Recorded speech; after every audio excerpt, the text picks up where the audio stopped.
cherry-pick evidence to push a partisan political narrative that vilify public health leaders.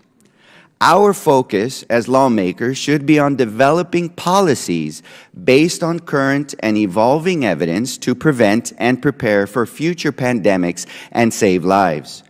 To do right by the American people and our public health, we must let our expert communities do their job. And in turn, we must develop policies based on evidence, as inconclusive as it may be at the moment, that will help us prevent the next pandemic no matter which COVID origin theory you believe in. We must also take a deep dive into the barriers to our nation's ability to research the origins of COVID and respond to it. This includes examining how the Chinese Communist Party's refusal to cooperate with international investigations in December 2019 set us back in our pandemic response, and how the Chinese Communist Party's continued spread of misinformation and obfuscation of evidence has hindered our ability to understand both theories of how this virus came to be in the first place. In order to better be prepared for the future, it is crucial that we develop forward-looking domestic and foreign policies that advance American interests, protect our public health, and save lives. This means rejecting the isolationist approach President Trump took under the guise of, quote, America first, unquote, that decimated the State Department, weakened our ability to engage, left a void that rendered America vulnerable to China's growing influence. It also abandoned state-to-state diplomacy, allowed tensions to intensify, and escalated a trade war that fell hardest on American workers. Under this approach, America's public health, economy, and security ultimately paid the price. So now, we must take decisive action to protect our public health, economy, and security from the CCP's growing influence by investing in competition, deepening collaboration with our allies, and furthering the State Department's diplomatic work. That means building on the progress we've made with legislation like the CHIPS and Science Act to invest in innovation so that we can outcompete China in sectors critical to our public health and national defense, and strengthening our supply chain.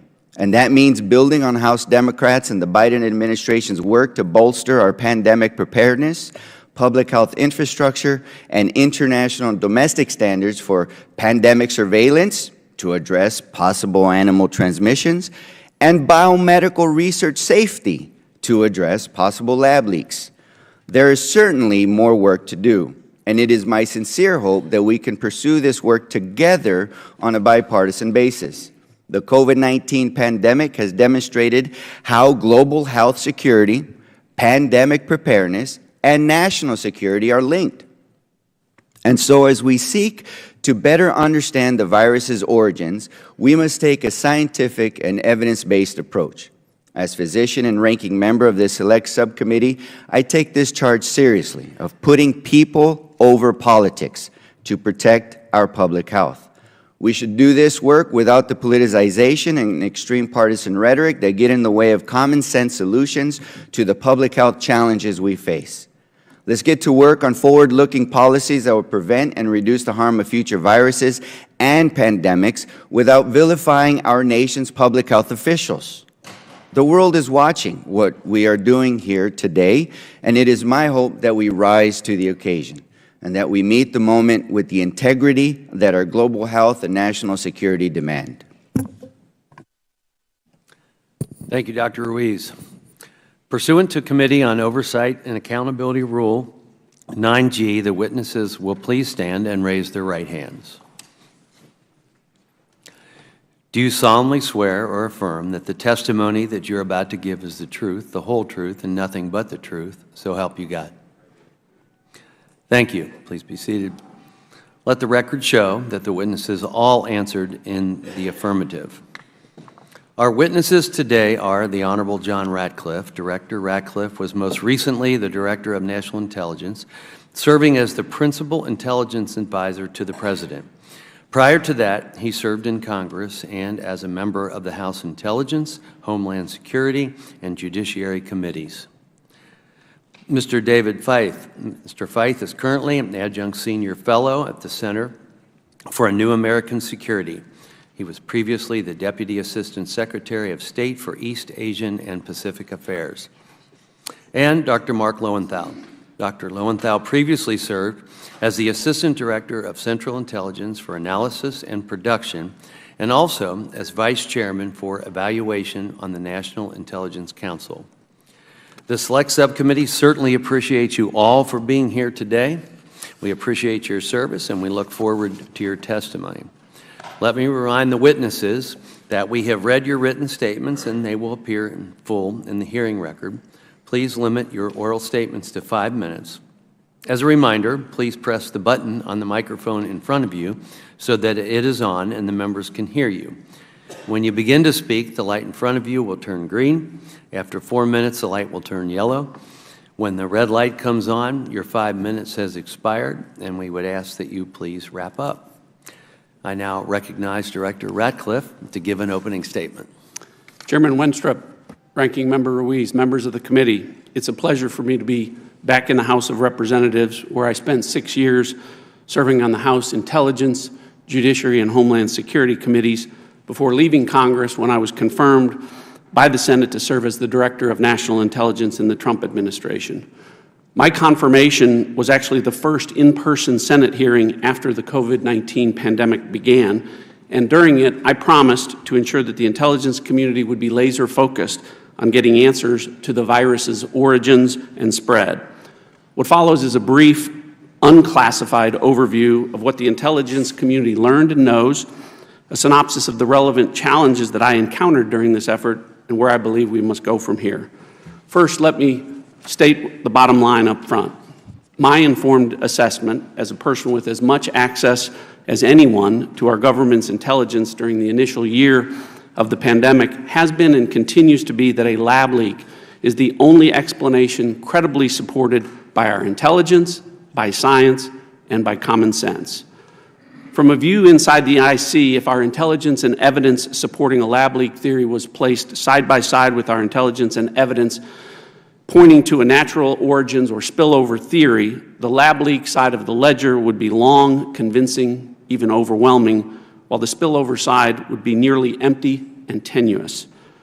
Were this a trial, a preponderance of circumstantial evidence provided by our intelligence would compel a jury finding of guilt to an accusation that coronavirus research in the Wuhan labs was responsible for the pandemic, and likewise, the Chinese Communist Party would be guilty of going to great lengths to cover up the virus's origins, from destroying medical tests, samples, and data, to intimidating and disappearing witnesses and journalists, to lying and coercing global health authorities, even spreading propaganda that the virus originated here in the United States by the U.S. military. Their efforts continue to this day, as the Chinese embassy has formally objected to this hearing and this committee's efforts to ascertain the truth. And the Chinese government has done all of this while proving itself incapable of offering even a shred of exculpatory evidence. The intelligence community's sources on this issue are numerous, diverse, and unassailable, and I hope that the recent unanimous congressional support to require the declassification of our COVID origins material will make some of this available to you and the American people. Right now, a few of the intelligence community's agencies are publicly assessing that COVID-19 virus originated from a lab leak in Wuhan, and as this shift continues, the day will come when every single agency in the IC will make the same assessment, which begs the question, why have they not to this point? It's a simple and obvious question that does not have a simple answer. The challenges that I and other senior Trump administration officials encountered while in office included legitimate concerns about our closely held sources and methods of intelligence, as well as illegitimate roadblocks that related to professional conflicts of interest and partisan politics. These included the headwinds created when a lab leak assessment was initially labeled falsely and falsely reported with near unanimity as a conspiracy theory by conflicted scientists and by mainstream press, while also being censored as disinformation by social media giants. Internally, National and electoral politics were also influencing the analysis of our intelligence on China within the IC, as reflected in the January 6, 2021 report by the intelligence community's analytic ombudsman. As a career non-political official, the ombudsman found, quote, analysts appeared reluctant to have their analysis on China brought forward because they tend to disagree with the Trump administration's policies, saying, in effect, I don't want our intelligence used to support those policies, end quote.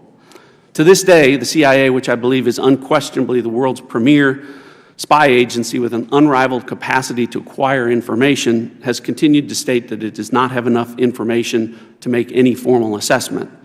To put it bluntly, I think this is unjustifiable and a reflection not that the agency can't make an assessment with any confidence, but that it won't. Some 3.5 years later, the only plausible assessment the agency could make with any level of confidence is that a virus which killed over 1 million Americans originated in a Chinese lab whose research included work for the Chinese military. And such an assessment would obviously have enormous geopolitical implications that I believe the current administration does not want to face head-on. Let me close by saying that I think that the search for the truth should drive where we go from here, and everyone, from our intelligence agencies to members of the administration, to members of Congress, to public health officials, should put politics aside and let our intelligence speak the truth about what happened. Speak the truth to the Americans who deserve that truth, deserve justice, and deserve accountability. And only by seeking truth, justice, and accountability for this pandemic can we achieve the other equally important goal of preventing the next pandemic. Thank you, and I look forward to your questions. Thank you, Director. I now recognize Mr. Feith to give an opening statement. Chairman Wenstrup, Ranking Member Ruiz, and select subcommittee members, thanks for this opportunity. My written testimony that I've submitted has 3 elements. First, it describes how the State Department's East Asia Bureau approached the COVID origin issue during the first year of the pandemic, from the outbreak to the publication in January 2021 of a fact sheet on activity at the Wuhan Institute of Virology. Second, it describes the terribly damaging effects of our public health establishment's efforts to stigmatize the very notion that COVID may have emerged from a laboratory accident. This drove underground discussion of a set of risks, namely those involving gain-of-function research, that deserve to be at the front and center of our policymaking. Third, it offers some oversight and policy suggestions on helping to find the origin of COVID, to fix policy and intelligence problems raised by these issues, and to tighten U.S. science and technology exchanges with China to protect national security and to help prevent a next pandemic. In my short remarks here, I want to stress the stakes involved in whether COVID emerged from nature or from a lab. The stakes are almost unimaginably grave. COVID was not some immaculate infection. It was not spontaneously generated. It came from somewhere, and the details matter. If it emerged naturally, it implies certain things about human interactions with nature where the risks are sizable enough. But if it emerged from a lab, particularly one conducting gain-of-function virology experiments with technologies invented only a few years ago, then this was akin to a Hiroshima event, revealing new and modern high-tech risks to human civilizations and even to our species.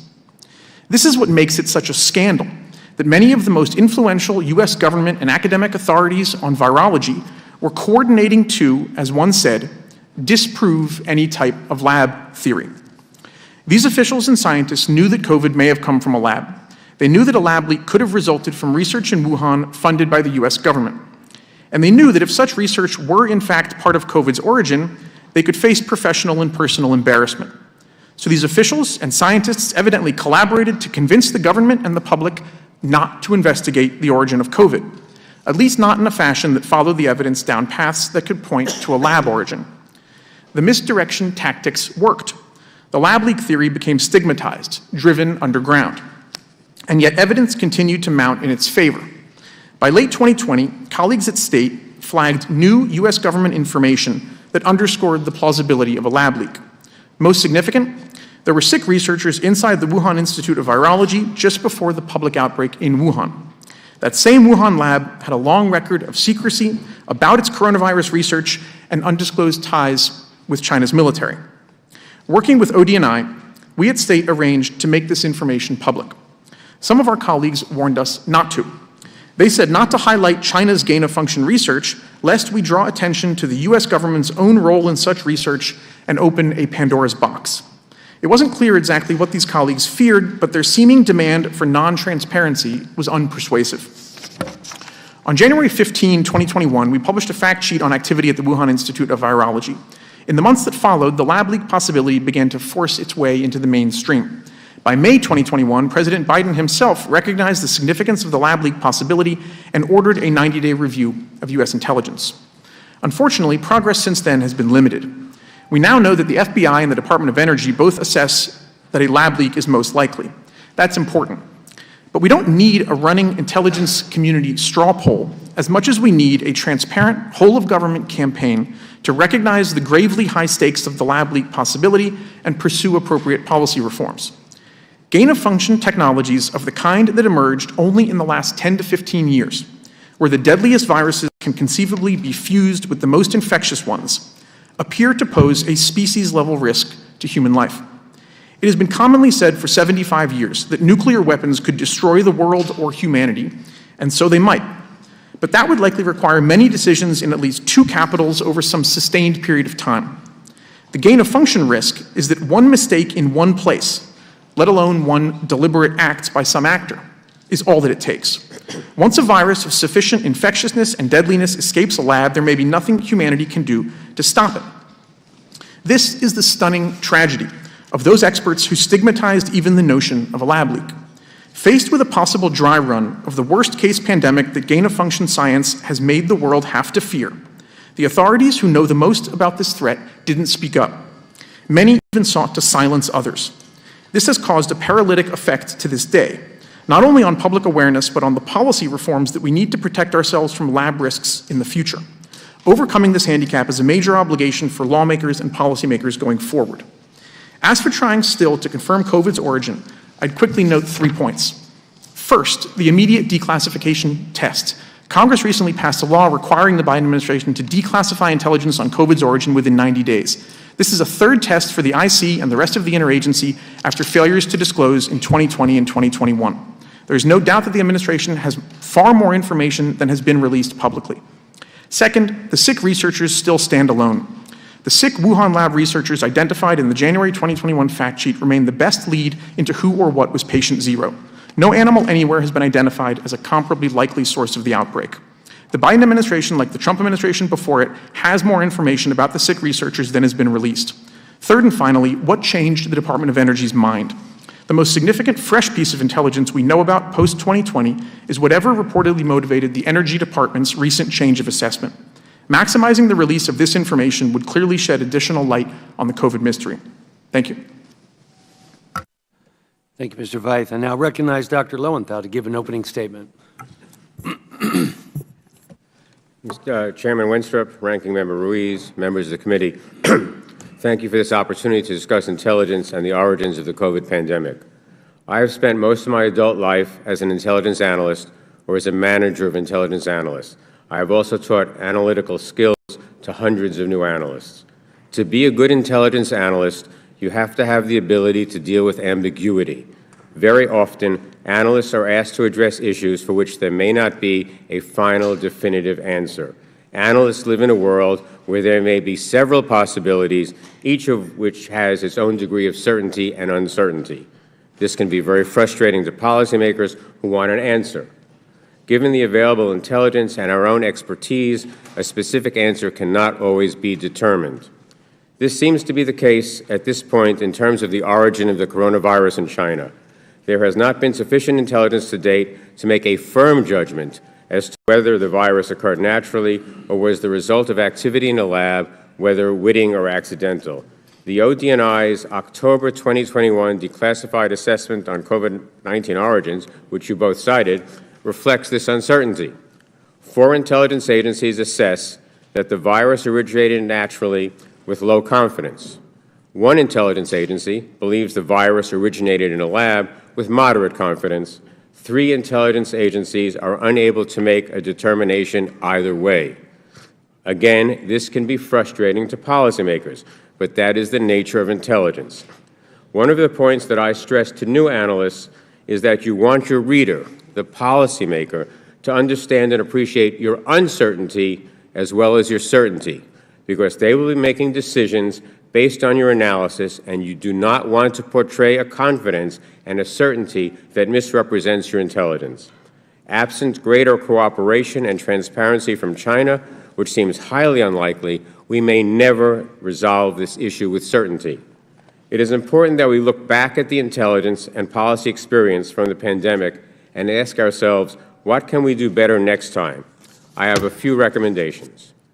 We should consider creating a National Intelligence Officer for Health Issues, who, with his or her office, would serve as the focal point for U.S. intelligence collection and analysis, not only on health issues that threaten the United States, but also looking at health issues worldwide that can be destabilizing regionally.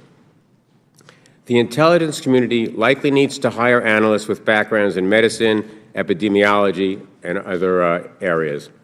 There is a section of the Centers for Disease Control that has TS/SCI cleared analysts, but I think the larger intelligence community needs more in-house expertise in these issues.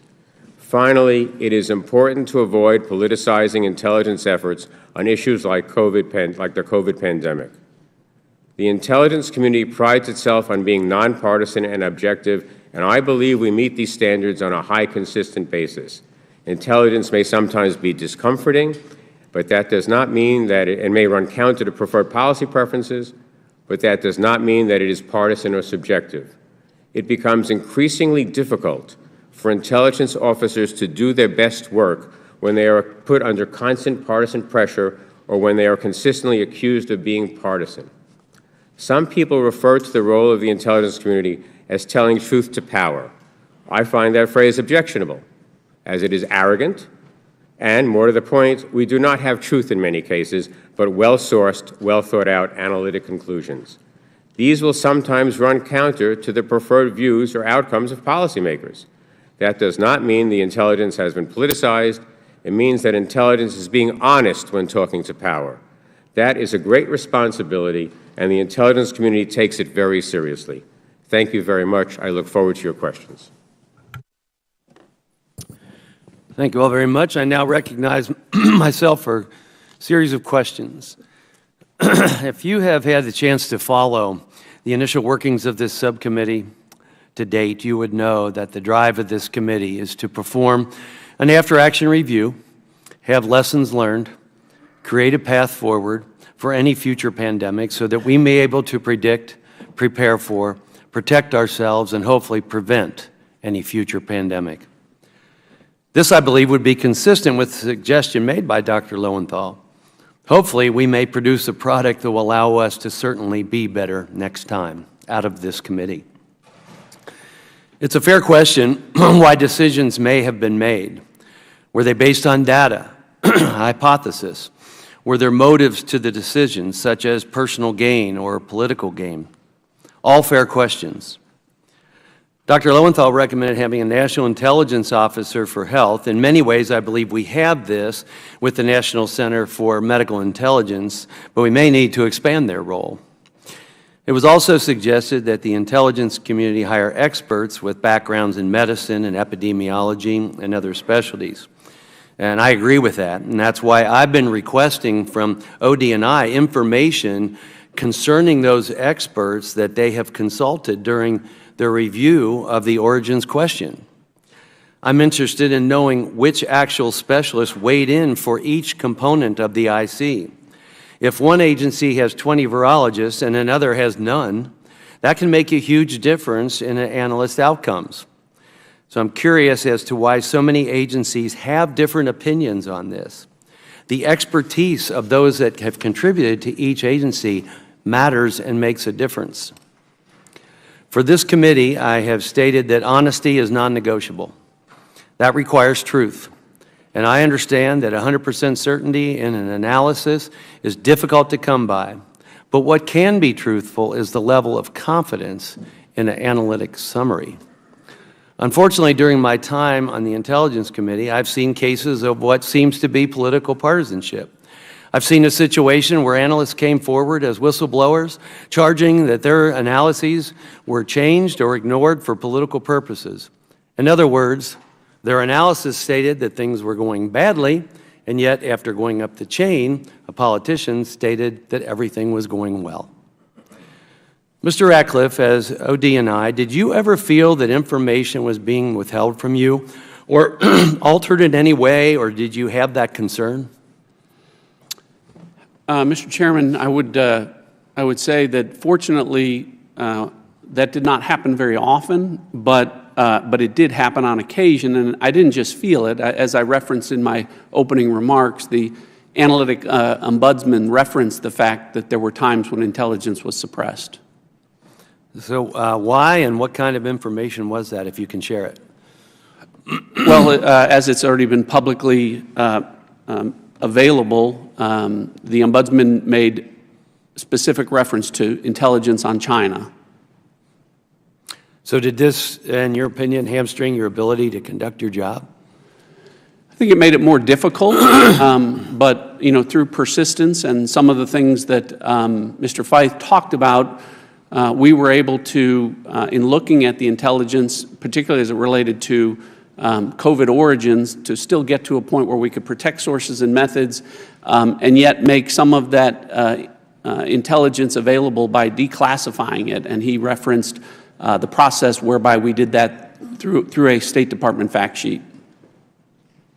One of the aspects of this investigation that is most important is learning who the IC consulted with during the review. As I said, we want to know what kinds of experts each component worked with. I'm going to ask each of you, to each witness, do you think this question is an important one when it comes to origins of COVID?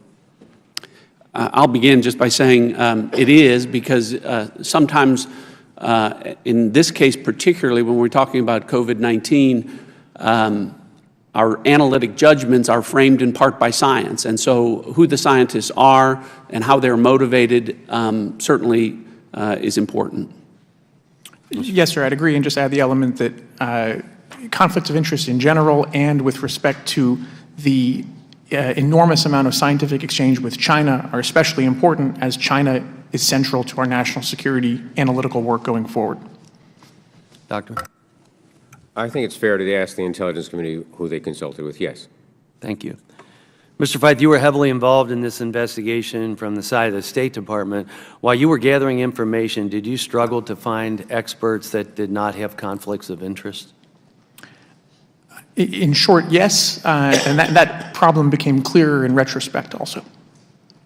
And do you believe these same conflicted scientists may be briefing the IC today? I can't speculate about today, but based on the experience a few years ago, yes. Thank you. Quickly to Director Ratcliffe and Dr. Lowenthal, in your opinion, is it acceptable or practical to avoid or ignore the truth from Congress if trying not to divulge or to shield a covert operation? I don't think it's ever appropriate to ignore the truth. I think from the intelligence community standpoint, there's an ability to protect sources and methods, but still meet our obligations to keep members of Congress informed through its proper oversight role. Doctor? There is a provision of law that requires that Congress be fully and currently informed of all current and significant anticipated activities. I'm probably the only person in this room who was in its Senate chamber when the Senate Intelligence Committee was created, so I am an advocate for congressional oversight, Mr. Chairman. Yeah, I have read that statute myself, but I've had to bring it up and still get fought a few times in the Intelligence Committee. So the next question for the two of you, is it important for the IC to try to know all they can about the weapons systems of our adversaries, including biological weapons? Absolutely, and in the case of China, the intelligence community has publicly addressed China as our top national security threat from a nation-state perspective. So particularly, that's important with respect to the country of China.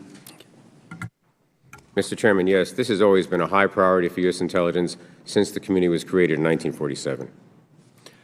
Thank you. Should a virus that killed more than 1 million Americans be an intelligence priority for the IC, and specifically the CIA and DIA? Absolutely. Doctor? That depends on the policymakers. We don't make our priorities. The President, the National Security Council determine the priorities for the intelligence community. So if they determine it's a priority, then yes, it is. If they decide there are higher priorities, then no, it isn't. But this is not a call for the intelligence community. This is something that's not understood. We don't set our priorities. We are there to respond to the policymakers. I helped create the current priority system, and it's one where we derive from the President and his National Security Council where are the areas you want the most emphasis, knowing that inevitably there are going to be areas where we spend less attention because we have finite resources. Well, that's a fair assessment. I would have to say as a policymaker that I think it should be a very high intelligence priority. But well taken. Finally, Director Ratcliffe, we sent a request letter to Director Haynes on February 13. To date, we have yet to receive any documents from ODNI. Understanding all the appropriate restrictions on classified material, as a former director, do you believe it's important for ODNI to fully cooperate with our investigation and produce the requested documents? Yes. I would now like to yield to Ranking Member Ruiz. Thank you, Mr. Chairman. Look, understanding how COVID-19 came to be is critical to America's public health. I want to point out and make clear that we wouldn't even be having this hearing in the first place if it wasn't for President Biden taking early and decisive action in May 2021 to investigate whether the novel coronavirus originated in a lab or nature. President Biden directed the intelligence community to conduct this review to, quote, do everything we can to trace the roots of this outbreak that has caused so much pain and death around the world so that we can take every necessary precaution to prevent it from happening again. In fact, the very intelligence that Democrats and Republicans voted to declassify last month was collected because of President Biden's directive for the intelligence community to use every tool at its disposal to investigate COVID-19's origins. Dr. Lowenthal, can I get a quick yes or no? Was President Biden's directive a critical step in advancing our understanding of the pandemic's origins? Yes. I agree. And thanks to this action, we're making progress every day in advancing our understanding of the pandemic's origins, despite continued obstruction from the Chinese Communist Party. And while we know more now than we ever did before, the fact of the matter is that the intelligence community's assessment remains inconclusive on whether the virus emerged from either human contact with an animal or from a laboratory accident. Various elements of the intelligence community have made different assessments, all but one of which were made with low confidence, meaning without certainty. Dr. Lowenthal, you have explained that the function of intelligence is to reduce uncertainty. When intelligence on a particular issue is divided between two conclusions, what is the best course of action for policymakers? Should we prepare in the event of both scenarios? Probably, but policymakers can make their own decisions regardless of the intelligence you give them. We are not speaking ex cathedra. We are giving their best intelligence, and then they are making decisions. But if you had two strong possibilities, and I were a policymaker, which I've only done once or twice in my career, I would say, yes, you should try to protect against both of them. I agree with this, too. And this is exactly the approach that President Biden and Democrats have taken, an approach that puts people over politics. While our intelligence community continues to collect and analyze information that will bring us closer to a definitive conclusion, we have worked to prevent and better prepare for the next deadly pandemic so that we can keep the American people safe, no matter if this threat originates from an animal or a lab. In fact, last Congress, Democrats included in the Consolidated Appropriations Act of 2023 significant reforms to address pandemic preparedness. This includes provisions to enhance safety standards for biomedical research involving pathogens of pandemic potential and to recruit more public health workers with epidemiological backgrounds. It also includes reforms to prevent undue foreign influence in our nation's biomedical research, such as the requirement that participation in foreign talent programs be disclosed to receive NIH grants, and a provision directing the Secretary of Health and Human Services and national security officials to identify and develop strategies that address threats to sensitive biomedical research. There's a whole host of other common sense reforms that we passed last Congress as part of this package that are outlined on this fact sheet. Mr. Chairman, permission to enter it into the record. Without objection. Thank you. And you know, I find it interesting that despite how much my colleagues on the other side of this dais have focused their efforts to push a lab leak narrative, they voted against these reforms that help prevent lab leaks in the future. I also want to point out the good work the administration is doing by partnering with our allies to press for strong international standards for biosafety and security as part of its national security strategy. And while these are all good steps forward, I do think that there's more we should do and can do.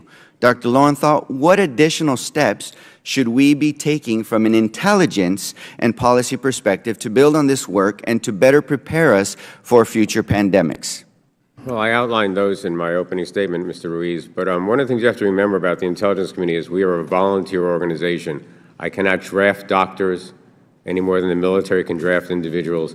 And so when we go out looking for people, looking for experts, we have to hope they want to come work for us.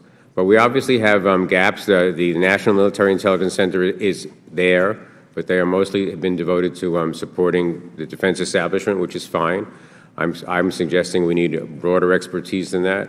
But you have to remember, we can only recruit the people who come to the recruiting table. This is one of the great frustrations of my life in my last 3 years at CIA.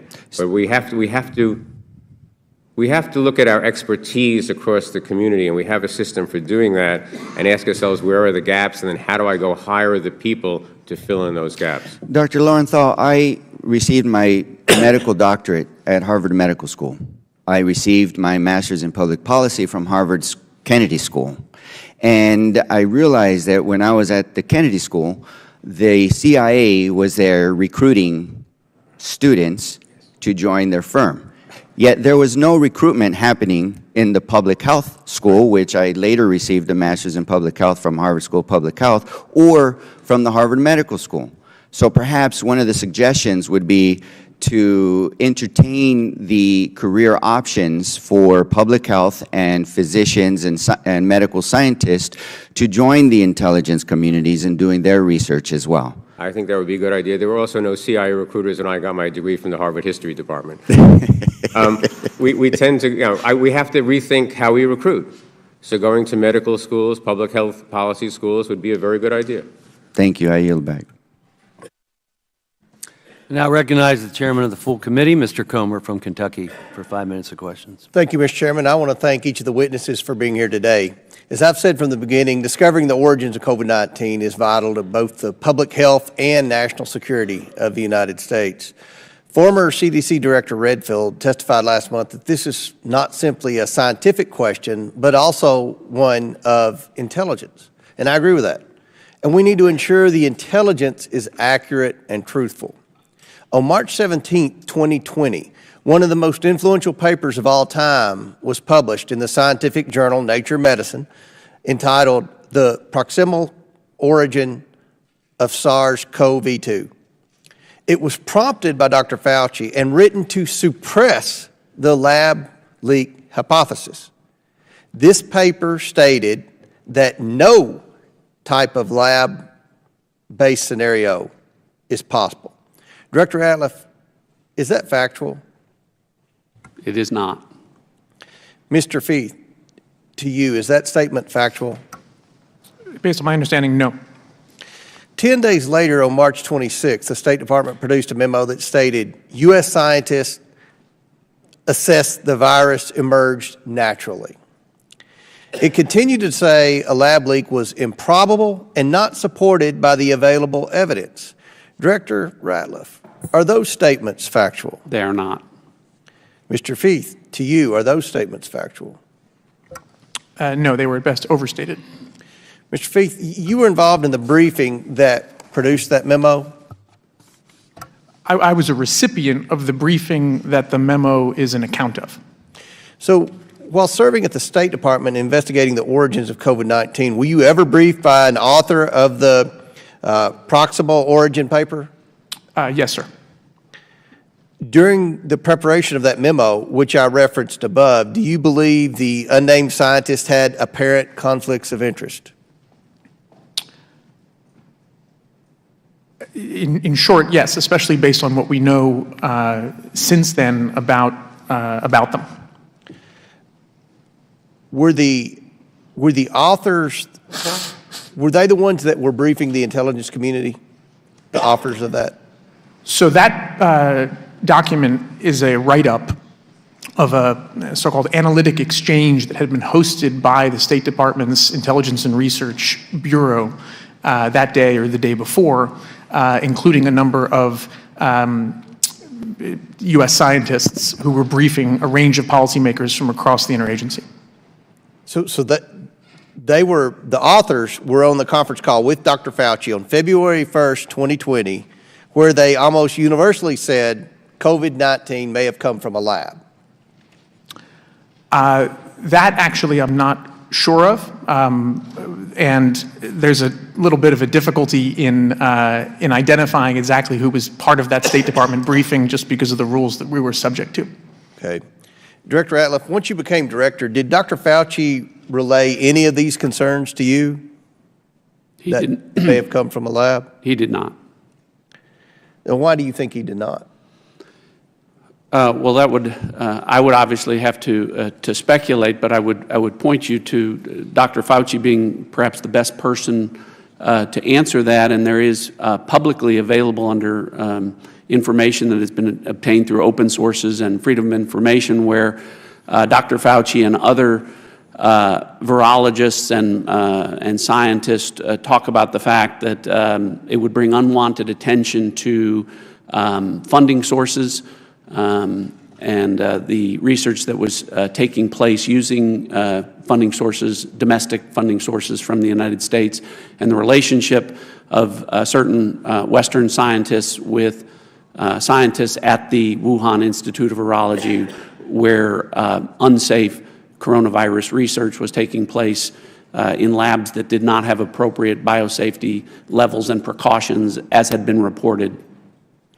Oh, this is so bad. It just gets worse every day. These scientists flipped 180 degrees with no new evidence, produced a paper not based on facts, and then may have used that paper to brief the intelligence community and suppress the lab leak hypothesis. This is a how-to manual in orchestrating a cover-up by using some of the most powerful and influential institutions in our country. If you ask me, this was set in motion by Dr. Fauci to hide U.S. funding of gain-of-function research and dodge accountability for a virus that has killed more than 1 million Americans. This must be investigated. Thank you, Mr. Chairman, and I yield back.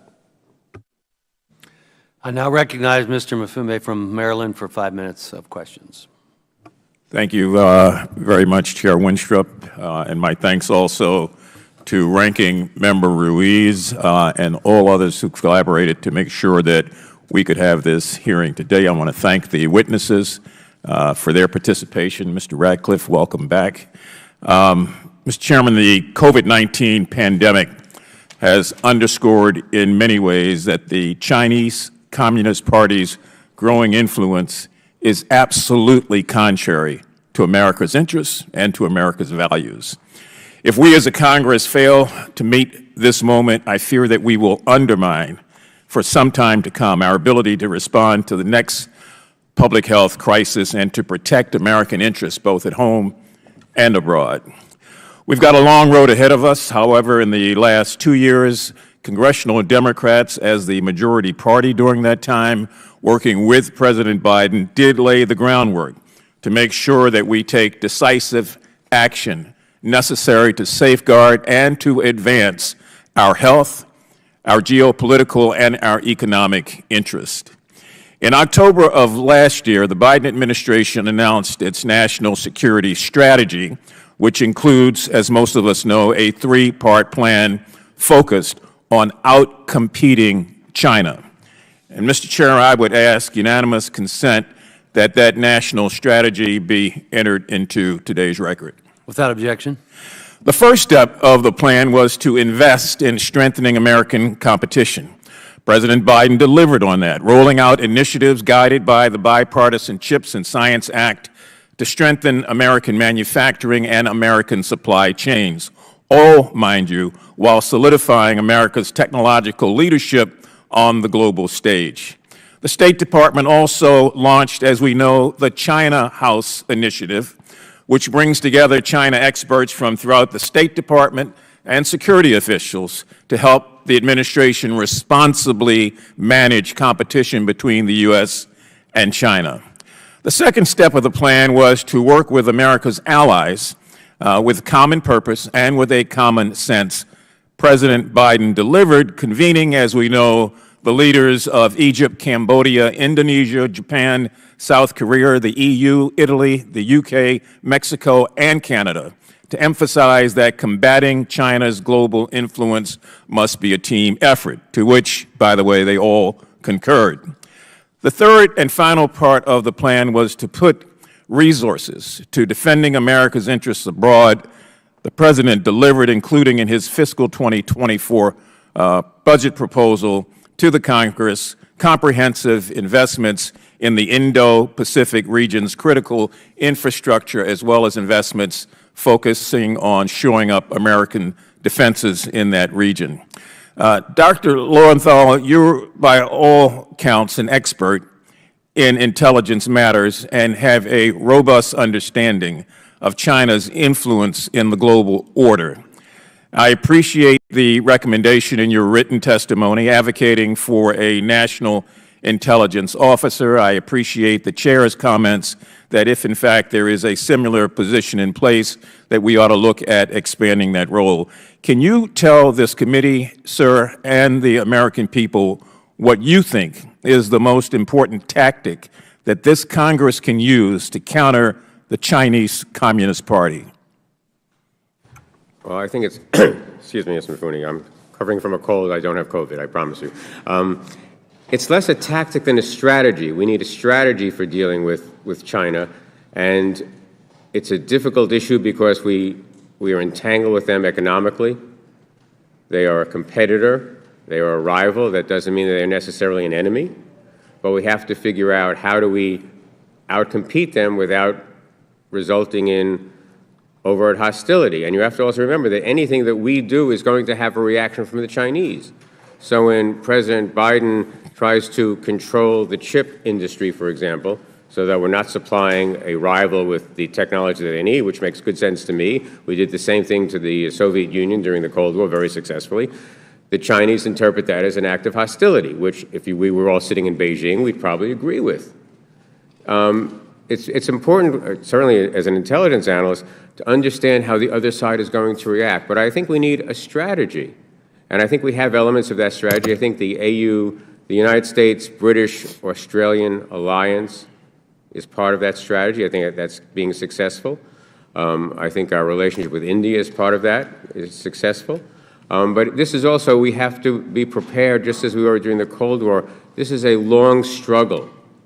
This is not going to wrap up in this administration or the next administration. This is a long-term struggle. But I think if you look at it objectively, would you rather be China or the United States? I'd still rather be the United States. Every day. Every day. Every day. Mr. Lowenthal, Dr. Lowenthal, yeah. My time has expired. Mr. Chairman, there's much to be done, obviously. I just want to invite colleagues on both sides of the aisle here and in the larger body to work together in a thoughtful manner to develop national security solutions based on putting the American people first. I yield back. Thank you, sir. Thank you. I now recognize Ms. Malitakas from New York for 5 minutes of questions. Thank you, Mr. Chairman, and thanks to the witnesses who are here today. What is equally as important as the CCP's actions to cover up and conceal the origins of COVID is understanding what role our government may have played in the origins of this virus and to what level, if any, that the health officials and members of our media attempted to conceal or hide the truths from the American people. The questions surrounding American tax dollars being used to potentially fund the origins of this virus and attempts to suppress them, that is what I'm here to focus on today.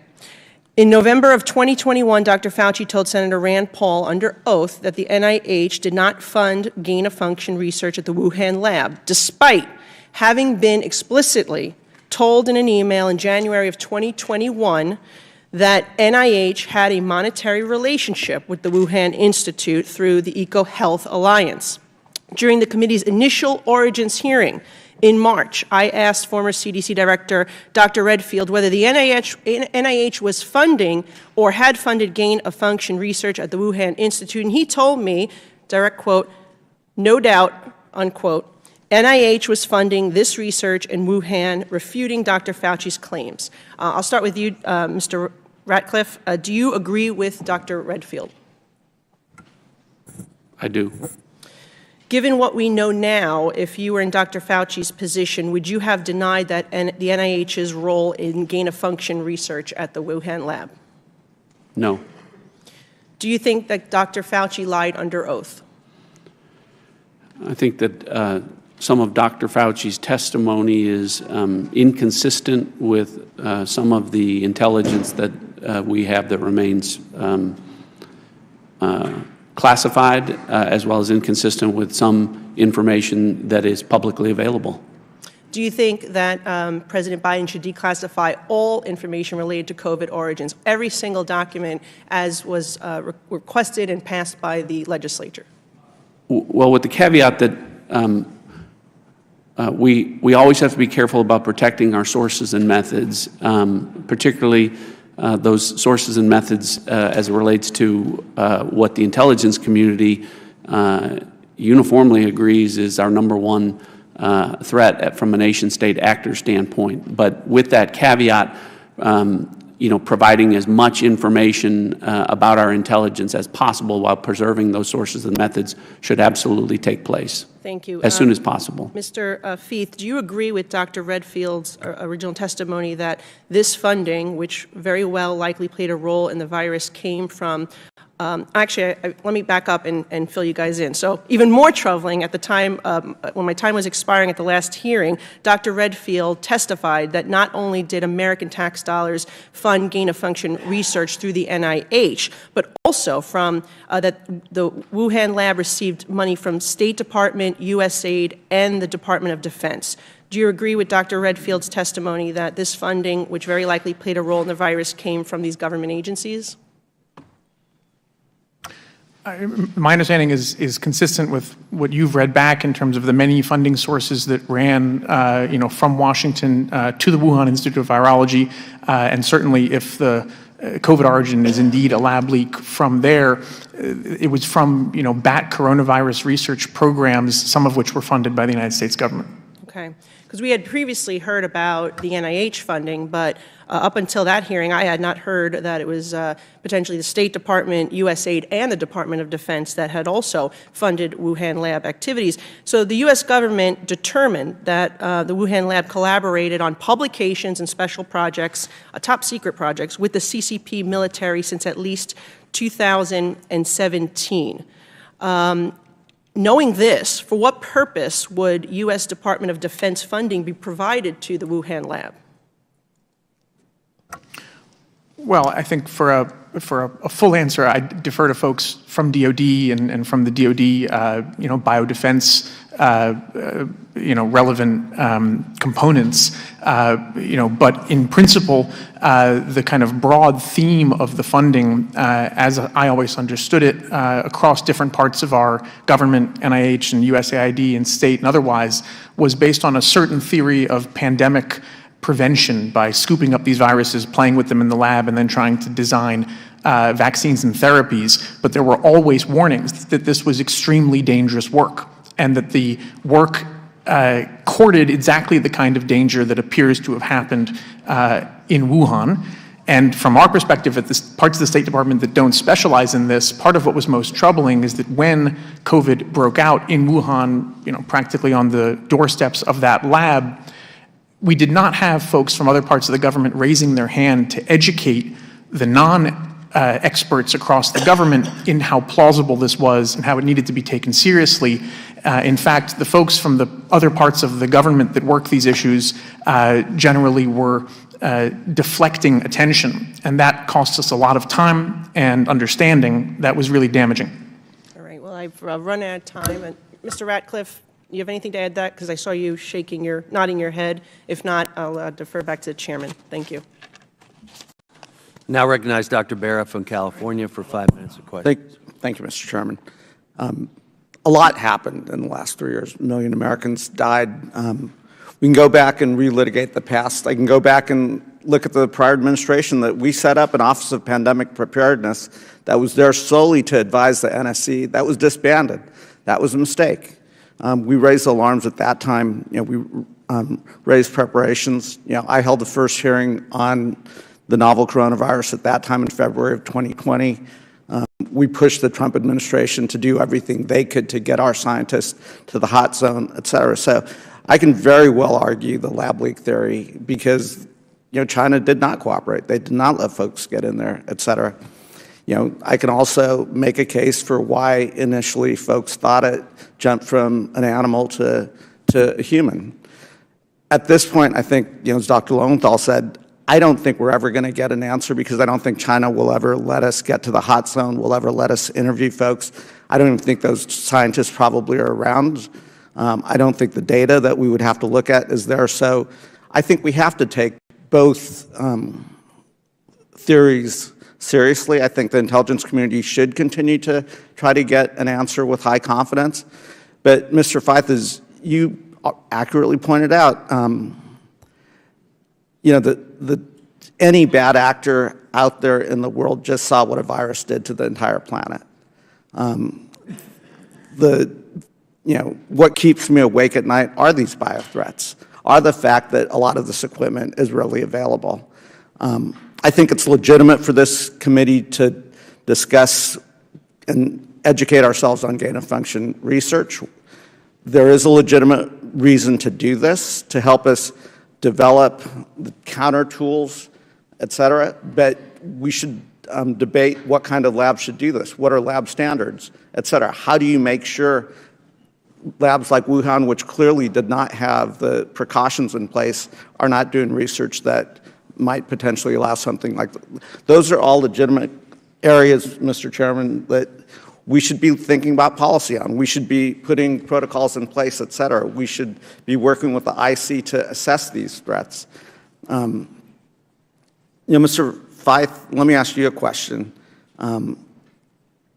We have to work with the international community. There's a reason why the United States government partners with labs around the world, because we do want to have these early warning systems. We do want to go to where these novel viruses are emerging, whether man-made or naturally jumping from animals to humans, because we'd rather discover it over there. We'd rather have early warning systems abroad.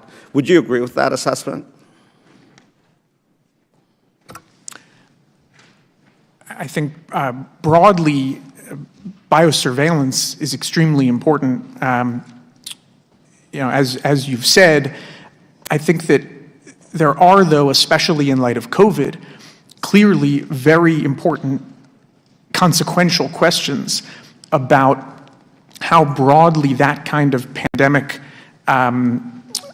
preparedness work should apply in terms of creating in laboratory environments certain viruses of a sufficient lethality and infectiousness that might be completely unlikely ever to emerge in nature.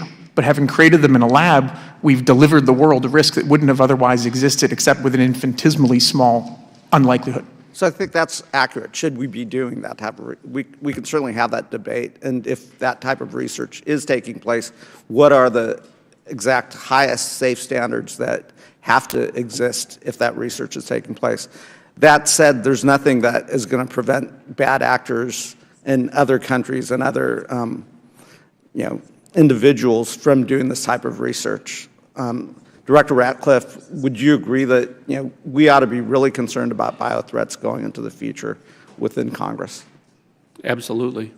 And what types of steps would you take? We've got to work with the international community to develop those standards. We've got to work with the international community to try to detect these risks and bad actors early on. And what are some recommendations you might have? Well, to that point, I would agree with that, but the facts that are not in dispute here and have been acknowledged by those international organizations, including the World Health Organization, was that they were lied to initially by Chinese officials, and that they were coerced into making or not taking certain actions that they later regretted. And so some of those world organizations, like the World Health Organizations, have corrected and have now tried to bring about China's participation. I think, from a common sense standpoint, Congressman, if to this question about the origins, if China had exculpatory evidence that showed that this was of natural origins or that there was not a lab leak, you would expect that they would share that information with international organizations, which they have not. They have not shared it with anyone. 100%. And again, China's acted irresponsibly here. They put the entire world at risk. I would not trust them as a legitimate partner at this point.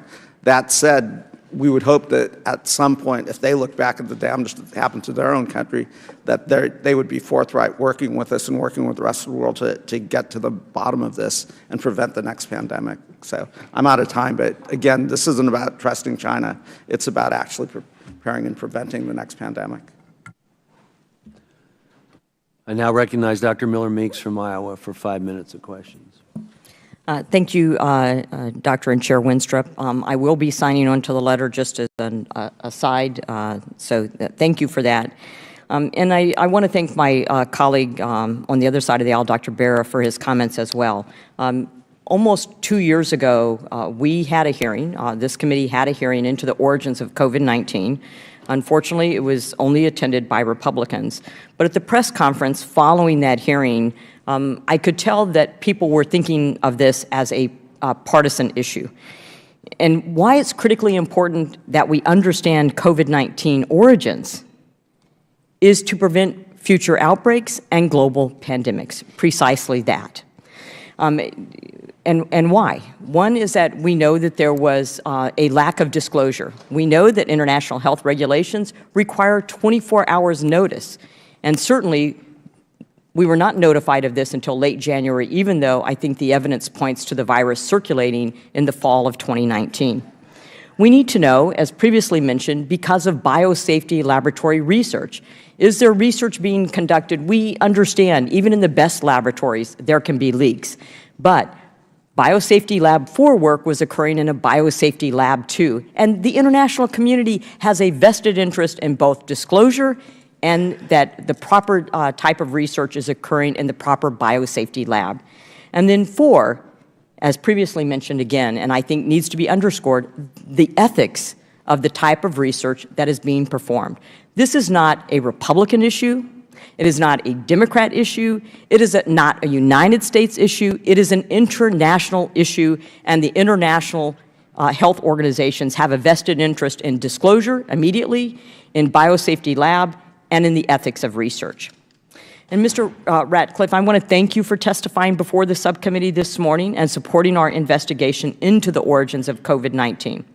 When the former CDC director, Dr. Redfield, testified before this committee last month, he stated that when you look at the two departments, the FBI and the Energy Department, they have the strongest scientific footprint of any of our intelligence agencies. And I think the way they got to the answers of low probability and moderate probability is their internal scientists did the science. And there are some, in the media especially, who insinuate that a low probability or moderate probability means no probability. With your background and experience as the Director of National Intelligence, can you elaborate on the scientific expertise within the Department of Energy and the FBI, and why their conclusions on COVID-19 origins would be noteworthy, and it doesn't mean not probable? Thank you for the question, Congresswoman. So from initial starting standpoint, as has been talked about, some agencies haven't made any assessment at any confidence level. When assessments are made, they can be made at a low confidence level, they can be made at a moderate confidence level, or they can be made at a high confidence level. And in this case, you referenced the moderate and low confidence levels that the FBI and the Department of Energy respectively have made. Those are based on scientific information, and none of this is political, none of this is disputed. There is currently no environmental source identified for COVID-19. There is no intermediate host that has ever been identified. There is no reservoir species that has ever been identified. And COVID-19 was never known to exist in any animal or species before the pandemic began. Those are scientific facts that are not disputed, and there's nothing political about that. That factored into the determinations that have been made. And what I talked about before about this shift taking place, the things that I just related, early on, the intelligence community was briefed by various scientists who said those answers will come. They referenced SARS-1 and MERS outbreaks and saying, look, it may take several months, even a year, sometimes even longer to identify an intermediate host or a species. We're now at 3.5 years, and every day that passes makes it less likely that there's anything that will ever tie this to nature, whereas on the other side of the ledger, it's overwhelming when you look at China's actions and the circumstances surrounding what was going on from a biosafety standpoint at Wuhan, the massive number of coronaviruses, the massive numbers of bats carrying coronaviruses that were brought into Wuhan. All of that weighs heavily into making assessments at some confidence level that a lab leak was the origin for this pandemic. So it sounds like that you would consider the opinions of these components to be taken seriously, and I would say that in reference to the letter from the Chinese embassy, that at minimal, the WHO now recognizing its earlier mistakes would diminish the influence of the Chinese Communist Party within the WHO. Thank you, Mr. Chair. I yield back. I now recognize Ms. Takuda from Hawaii for 5 minutes of questions. Thank you, Mr. Chair. As we develop policies to better prepare us in the future, it is crucial that we do so without fanning the flames of anti-AAPI extremism that festered during the pandemic. Anti-Asian rhetoric espoused by those at the very top of the Republican Party in the pandemic's earliest days have had very real-world consequences on our AAPI community here in the United States.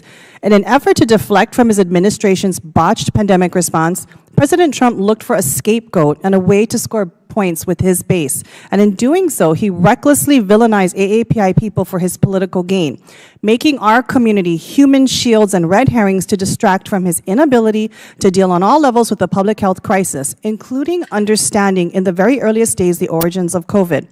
For example, within a matter of days, President Trump using the phrase Chinese virus on Twitter, anti-Asian rhetoric on the platform grew exponentially, according to a study conducted by the University of California, San Francisco. And in the summer of 2020, President Trump began referring to COVID-19 as Kung Flu at campaign rallies across the country, ratcheting up vitriol among his right-wing base. This hateful rhetoric online has had deadly consequences.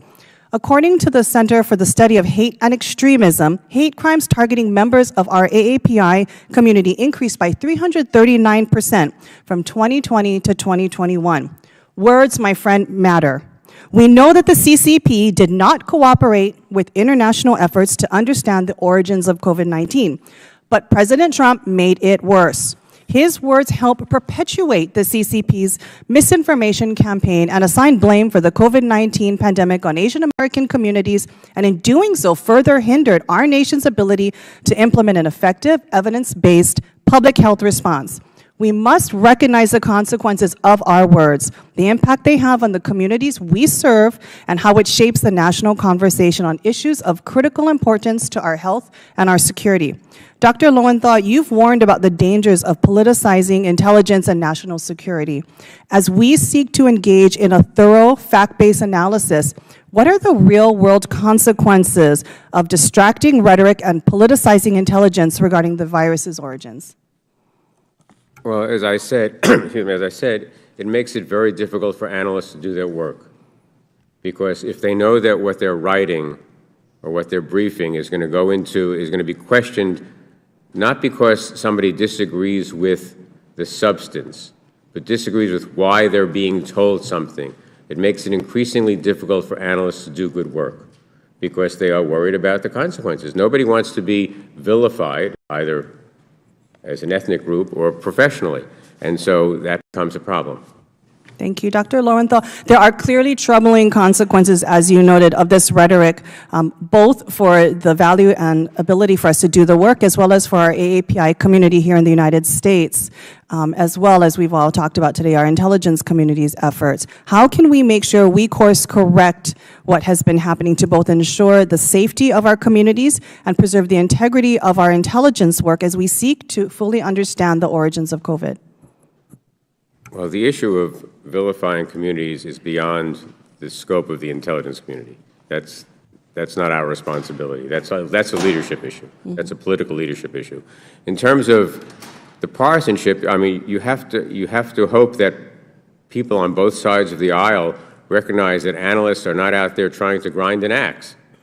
They're trying to present the best intelligence they have at the time with caveats and with uncertainties, and that they're doing this not because they're being pusillanimous, but because they really don't know the answer. And I've had to deal with senior officials many times, and I know this is frustrating, that, you want an answer, and sometimes we just can't give you an answer. And that creates a tension between these two communities, between the policy community and the intelligence community. But that is the reality of a lot of the issues on which we work. Thank you, Dr. Lowenthal. It is my definite hope through these discussions that we're having that we can put the harmful rhetoric aside that we have seen and focus on the work that matters, protecting our nation's public health and preparing for future public health crises. We can be tough on the CCP and their lack of transparency and cooperation with pandemic-related investigations, but we must do so without putting at risk the safety and well-being of Asian Americans and our communities. If we fail to do this, we are only strengthening the CCP's efforts to distract and to mislead, and gets us no closer to fully understanding the origins of COVID and allowing us to do the good work of preventing future crises and being able to respond to save lives. Thank you, Mr. Chair. I yield back. I now recognize Ms. Lesko from Arizona for 5 minutes. Thank you, Mr. Chairman. Over 1 million Americans died. Millions more got sick, some with long-term effects from COVID-19. It is absolutely vital that we determine what happened. What did China do? Did people within our own government cover up information because they had professional conflicts of interest or for political reasons? The ranking member says COVID-19 should not be a political issue. I agree, but with all due respect, sir, I contend that it is you that is making this a political issue. You said that the only reason we are having this hearing today is because of President Biden wanting to get to the bottom of it. With all due respect, are you kidding me? You have been in the majority, the Democrats have been in the majority for the last 2 years, and there has been no hearings on the origins of COVID while you were in the majority. My first question is for Mr. Ratcliffe. Mr. Ratcliffe, in your testimony, you wrote, "The challenges that I and other senior Trump administration officials encountered while in office include legitimate concerns about the closely held sources of our intelligence and the sensitive methods used to obtain it, as well as illegitimate roadblocks related to professional conflicts of interest and partisan politics." Can you please elaborate on the conflicts of interest you encountered? Thank you, Congresswoman. Good to see you again. I referenced in my opening a report from the Analytic Ombudsman who found that person, by the way, is a career individual. It's not a political appointment. That person is charged with refereeing disputes about assessments. And it was based on his investigation that when it comes to the issue of China, some of our intelligence was being suppressed because there were analysts within the community that felt like that some of that intelligence may be used by the Trump administration in ways that they disagreed with. And that is clearly inappropriate under analytic judgment standards. And again, that's not my opinion. That's the independent opinion of the Analytic Ombudsman. My next question for you, Mr. Ratcliffe, is you mentioned in your written testimony that CIA analysts on China were reluctant to bring forth the information. Do you think you ever got all of the information that they uncovered from China related to COVID-19? Well, I think that, intelligence is such that we're constantly gaining new information, even where we have limited sources and methods. I do think that there were headwinds to get information. I endeavored to be made aware of as much as possible. And ultimately, that's what led to the process where I worked with Secretary of State Mike Pompeo on the State Department fact sheet to put out the information about the coronaviruses, their similarity to what became COVID-19, researchers at the Wuhan Institute of Virology becoming sick, and the other information that was included in that fact sheet, so that that information would hopefully drive further declassifications of intelligence to the American people and would drive congressional hearings going forward. Unfortunately, that hasn't happened the way that we anticipated. Thank you. Mr. Feth, in the January 2021 fact sheet on activity at the Wuhan Institute of Virology, which you helped to write, it mentions WIV researchers who got sick in 2019 with COVID-like symptoms, which we've talked about.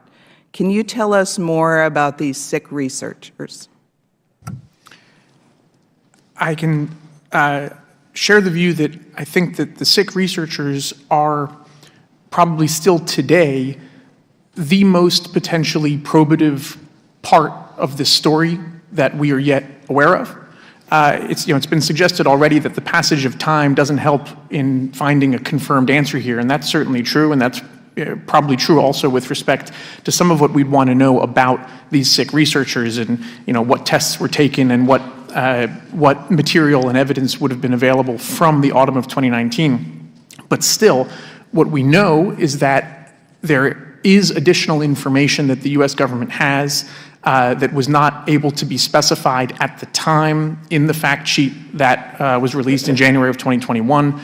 But part of the hope in doing the fact sheet, as Director Ratcliffe just noted, was that it would bring interest and, frankly, pressure and help make the case for additional disclosure, including by the Biden administration once they came in, interest by those with subpoena power elsewhere in Washington, because it certainly, bowled us over, frankly, to find in the autumn of 2020 that there was, after all, U.S. government information about a cluster of illnesses in that lab, which is exactly what you would expect to happen if the origin of COVID came from a laboratory accident where a worker became ill knowingly or not, and then took the virus out into the community and had it emerge in Wuhan, a place where there's really hard to imagine any explanation for a bat coronavirus emerging for the first time on Earth unless it walked out the door of the lab. Thank you very much for all of your testimonies, and I yield back. Now recognize Dr. Joyce from Pennsylvania. Thank you, Chairman Wenstrup, and thank you to our witnesses for appearing here today. Let me be clear. The work that this subcommittee is conducting is critical to ensure that the destruction that was caused by the outbreak of the COVID-19 pandemic and our subsequent response is never again repeated. To quote from the Lancet COVID-19 Commission, identifying COVID-19 origins would provide greater clarity into not only the causes of the current pandemic, but also the vulnerabilities to future outbreaks and strategies to prevent them.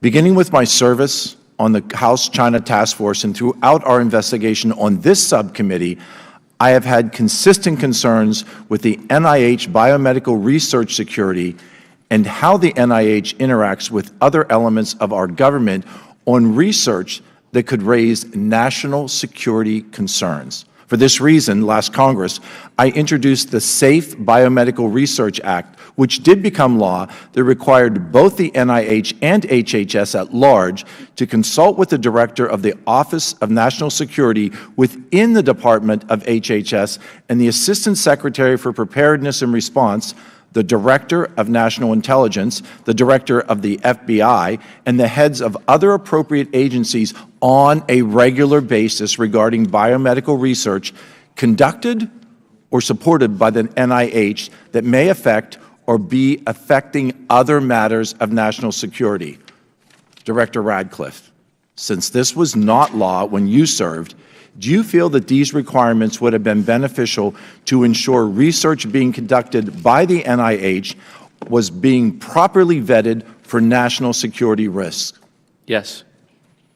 Overall, what was your experience with the NIH, and were they cooperative during the initial outbreak on matters such as lab leak theory? To be candid, some of the information that came from officials there was inconsistent with what later became intelligence and later became publicly known through open source intelligence. As has been discussed here, there are questions about relationships, including scientists from the NIH, and whether or not they had an interest in one theory over another, and how that would have been or should have been disclosed. In December of 2022, then Chairman of the House Permanent Select Committee on Intelligence, Adam Schiff, released an unclassified report on the origins of COVID-19, where he wrote, "At the onset, it is important to note that the first warning signs of an emerging novel virus will almost always come from public health authorities and their unclassified reporting." Director Radcliffe, to your knowledge, what mechanisms and processes exist between the intelligence community and public health authorities, such as the CDC, to coordinate the aforementioned dissemination of knowledge about the identification of novel diseases, particularly in countries like China? Well, with respect to China, particularly, it is not unusual for local officials to actually suppress intelligence from national leaders until a problem can be arrested or remediated. Sometimes lives depend on that. It's one of the interesting things about the events that took place and the fact that, as Mr. Feith testified, researchers became sick within the Wuhan Institute of Virology with symptoms that were consistent with COVID-19. There has been public reporting about intelligence that those patients, that those researchers became patients and were hospitalized. So without confirming the accuracy of that, what I would submit to you is, if that is in fact the case and those hospitalizations took place, the lab results and tests from those patients, if submitted for genetic sequencing, would be dispositive of the issue of whether or not those initial or patient zeros worked at the Wuhan Institute of Virology. I would submit to you that in China, there are not HIPAA considerations that prevent the Chinese government from accessing that. I would submit to you that if this took place, they have the answers to that, and I would submit to you that if the answers were exculpatory in nature, that information would have been shared by the Chinese government, which it has not. Had that information been shared early, could this have been a regional, a local endemic, as opposed to unleashing this pandemic onto the world? Absolutely. That is just one of many factors, and unfortunately, actions that the Chinese government took or did not take. They misled. I referenced their conversations with World Health Organizations. They urged that a public health epidemic not be declared earlier. They misled international scientists about human-to-human transmissibility and what they knew about the COVID-19 virus. All of those things could have minimized and prevented the spread of this disease and surely would have saved millions of lives globally. Had China cooperated and not suppressed actions by the World Health Organization, could this pandemic have not spread worldwide? Yes. Again, I thank you for appearing today, and Mr. Chairman, I yield. I now recognize Ms. Green from Georgia for 5 minutes.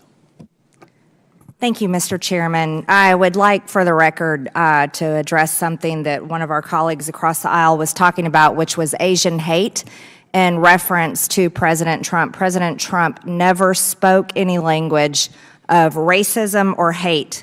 He did, however, call, and many of us have, called the COVID-19 virus the Wuhan flu, the China virus, because we feel it originated from China. I'd like to also state for the record that many viruses and diseases are named after the area that they come from, like the West Nile virus from West Nile, Uganda, Rocky Mountain spotted fever from the Rocky Mountains, Marburg virus from Marburg, Germany, Zika fever from the Zika forests of Uganda, Japanese encephalitis, German measles, and I could go on and on and on. We're really tired of the racism and name-calling, and it needs to end. But we're really talking about the origins of COVID-19 here today, which is shocking to me because, honestly, we've been talking about the origins of COVID-19 for 3.5 years. And every common sense American that I know pretty much understands where it came from. Came from the Wuhan Institute of Virology, and doesn't really care if the intelligence community says it did or didn't. I would like to point out that here we are. The intelligence community is able to figure out immediately who was leaking classified information in a Discord chat, but yet still doesn't want to say whether it came from the lab or didn't come from the lab. The intelligence communities seem to release or not release information based on how the information will affect the government that it seems to protect. Yet, unfortunately, so many times, it doesn't release or not release the information, the people that it serves, and I'll remind everyone, is paid for by the taxpayers of America. I would like to point out that the State Department fact sheet on January 15, 2021 knew a lot of information about the Wuhan Institute of Virology. So that means our intelligence community knew a whole lot more before that. They knew the U.S. government believes that there were several researchers inside the Wuhan Institute of Virology became sick in the autumn of 2019. Before the CCP first reported cases of COVID-19. They also knew that the CCP was preventing journalists, investigators, and global health authorities from accessing the Wuhan Institute of Virology. They also knew that starting in 2016, well before this, the Wuhan Institute of Virology was researching the bat coronavirus with the closest relationship to SARS-CoV-2, 96.2% similar. The Wuhan Institute of Virology has published record of dangerous gain-of-function research. And the State Department memo also said that the U.S. government determined the Wuhan Institute of Virology collaborated on publications and secret projects with the CCP military since at least 2017. And you know what else we know? We know that Dr. Fauci in the NIH funded through grants, Eco-Alliance, with the gain-of-function research. We know that for a fact. Our government paid for it. Our taxpayers, unfortunately, unknowingly, paid for it. So we know all this to be true, and we know it was going on at the Wuhan Institute of Virology. Mr. Lowenthal, with your dedication to being an analyst of information, why is it so hard to determine whether COVID-19 came from the Wuhan Institute of Virology or not? Because the Chinese will not give us access to the information that we need. If they gave us the kind of access that Mr. Feith was talking about, if they gave us samples, if they gave us access to their records, and you will never be sure with the Chinese whether they're giving you the access that you want, we're never going to be able to say with a high degree of certainty. It's not. May I respond to something else that you said in your comments, Ms. Green? There is a vast, vast difference between tracking a leak on a social media site and determining the origins of this disease. And to compare the two is entirely fallacious, ma'am. Dr. Lowenthal, you've said that you keep your intelligence claims and information nonpartisan. In 2018, Mr. Lowenthal, you were quoted in the New York Times saying that President Trump is the best president that Russia ever had. That sounds pretty political to me. But I was no longer an intelligence officer at the time, ma'am. I'm a privite citizen. Well, I think you have a difficult time keeping your political opinions out of your political analyst. Mr. Ratcliffe, you are quoted as saying, to this day, the CIA, unquestionably the world's premier spy agency with an unrivaled capacity to acquire information and near limitless resources to do so, has continued to state that it does not have enough information to make any formal assessment. To put it bluntly, this is unjustifiable and a reflection not that the agency can't make an assessment with any confidence, only that it won't. Could you elaborate, please, Mr. Ratcliffe? Well, I've talked about the overwhelming evidence on and intelligence on one side of the ledger that supports that the lab leak is the only plausible assessment at this point in time, and that conversely, that there really at this point isn't anything that ties COVID-19 to nature. I talked about the fact that no environmental source, no intermediate host, no reservoir species, nothing has ever been published that COVID-19 existed in any animal or species before the pandemic began.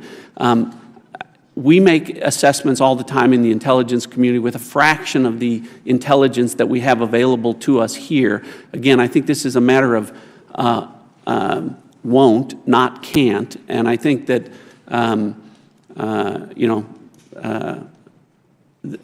that it's unjustifiable when we're talking about 1 million Americans dead and as many as 10 or 15 million worldwide, and this contradiction that the current administration is taking through the intelligence community, and that you've heard here today, that we'll never know the answer to this unless the Chinese cooperate, is a contradiction with those that say our goal here is also to prevent a future pandemic. We'll never be able to prevent it if we don't get the answers that we need with respect to how this happened in the first place. Thank you, Mr. Ratcliffe. I think it's an issue of won't, not can't as well, and perhaps we need to look deeper into whether was China trying to sway possibly an election, a presidential election, or was it some type of bioweapon? I yield back. Thank you. I now recognize Ms. Dingell from Michigan for 5 minutes of questions. Thank you, Mr. Chairman. Thank you to both you and Ranking Member Ruiz for holding this hearing, because I do think this hearing matters more than anyone does. Unfortunately, discussions, debates, and investigations in this country have become highly politicized in every arena. Okay, in the Congress, we expect it. But I hope we can minimize it on this committee, because I am worried about the next virus that's already out there. We're reading about them popping up everywhere right now, and I think we all want to be prepared. What worries me the most is what's happening in the scientific community, where it's exchanging of ideas, researched and shared data, has found clues, discovered cures, reached consensus.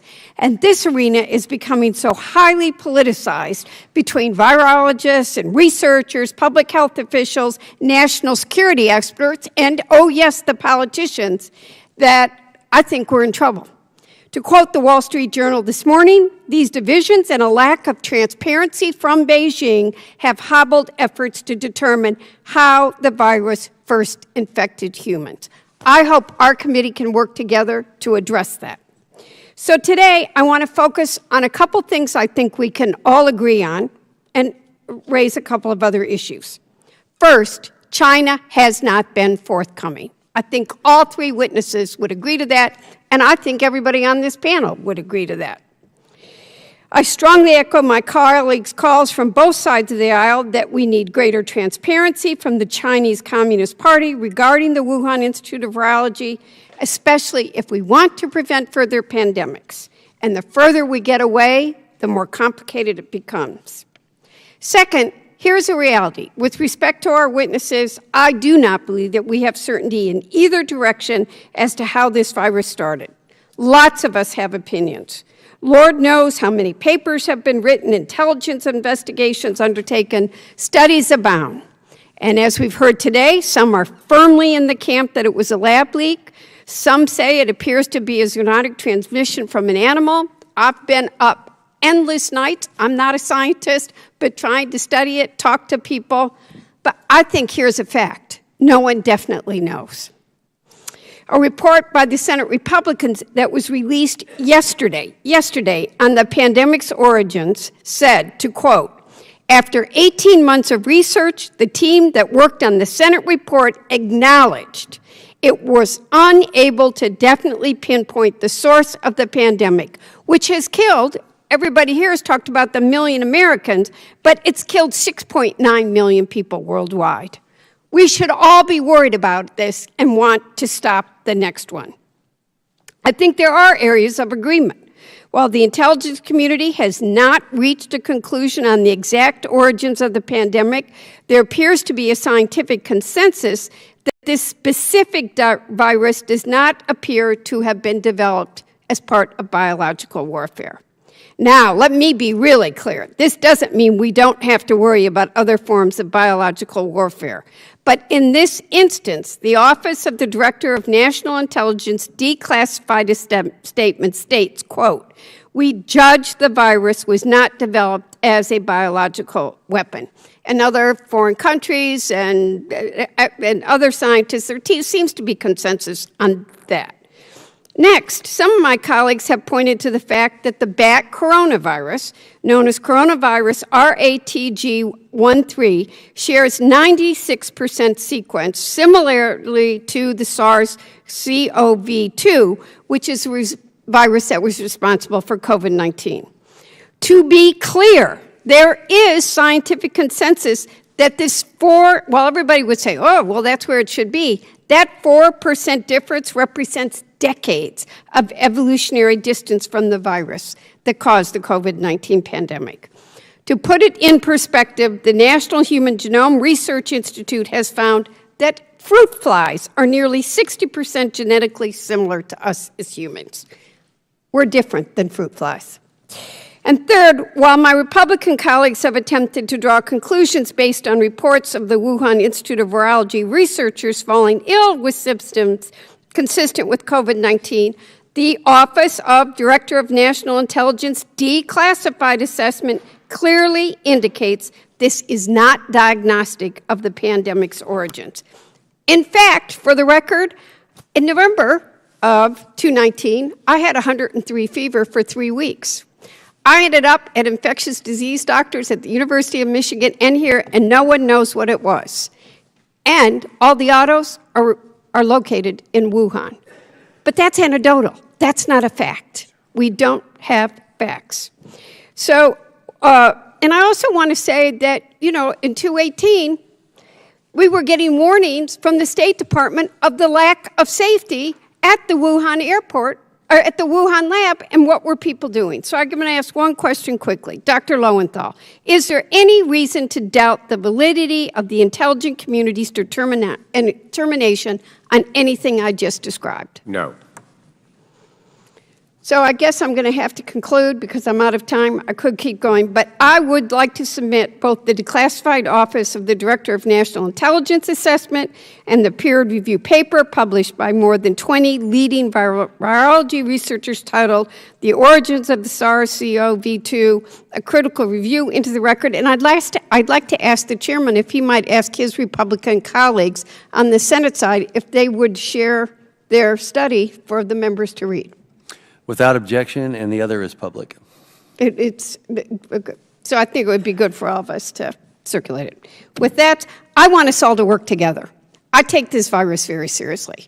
I don't want to see it again. So we're not going to solve it partisanly. We're going to solve it working together. Thank you, Mr. Chairman, and I yield back.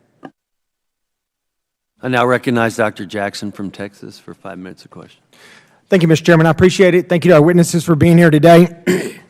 For over 2 years, many Americans, just like myself, have been demanding that an investigation into China's role in the development of this vaccine, or this virus, and their efforts to cover up the virus after the fact that it was released, leading to this global pandemic that have killed millions and destroyed billions of lives. We've been demanding that for a while. I'm glad we're doing this now. I think we're way behind the power curve on this, but I just want to start off by saying, other than the Chinese government, other than the Chinese government, the entities most aggressively trying to actively spread misinformation about the origins of COVID, trying to actually create and spread what they would have you believe was scientific evidence or scientific opinion, and I'm referring in particular to things like the Proximal Origins document, a document that was intended to provide fodder to harass, label, threaten, cancel, destroy anyone with any other opinion, specifically an opinion that this came from a lab, from the Wuhan lab in particular, an opinion that we know now was accurate. The people that were most interested in doing just this were people like Anthony Fauci, Francis Collins, and others at NIH. It was Peter Daszak and Eco Health Alliance. It was Dr. Tedros at the WHO. And of course, it was our unbiased and purely factual cable news networks like CNN and MSNBC. Director Ratcliffe, do you know if there were any instances of the U.S. intelligence agencies, did they share information, did they cooperate or collaborate with any of the entities that I've mentioned or the individuals that I've mentioned to either suppress or get out information that was contrary to what we're talking about today that we know to be the facts?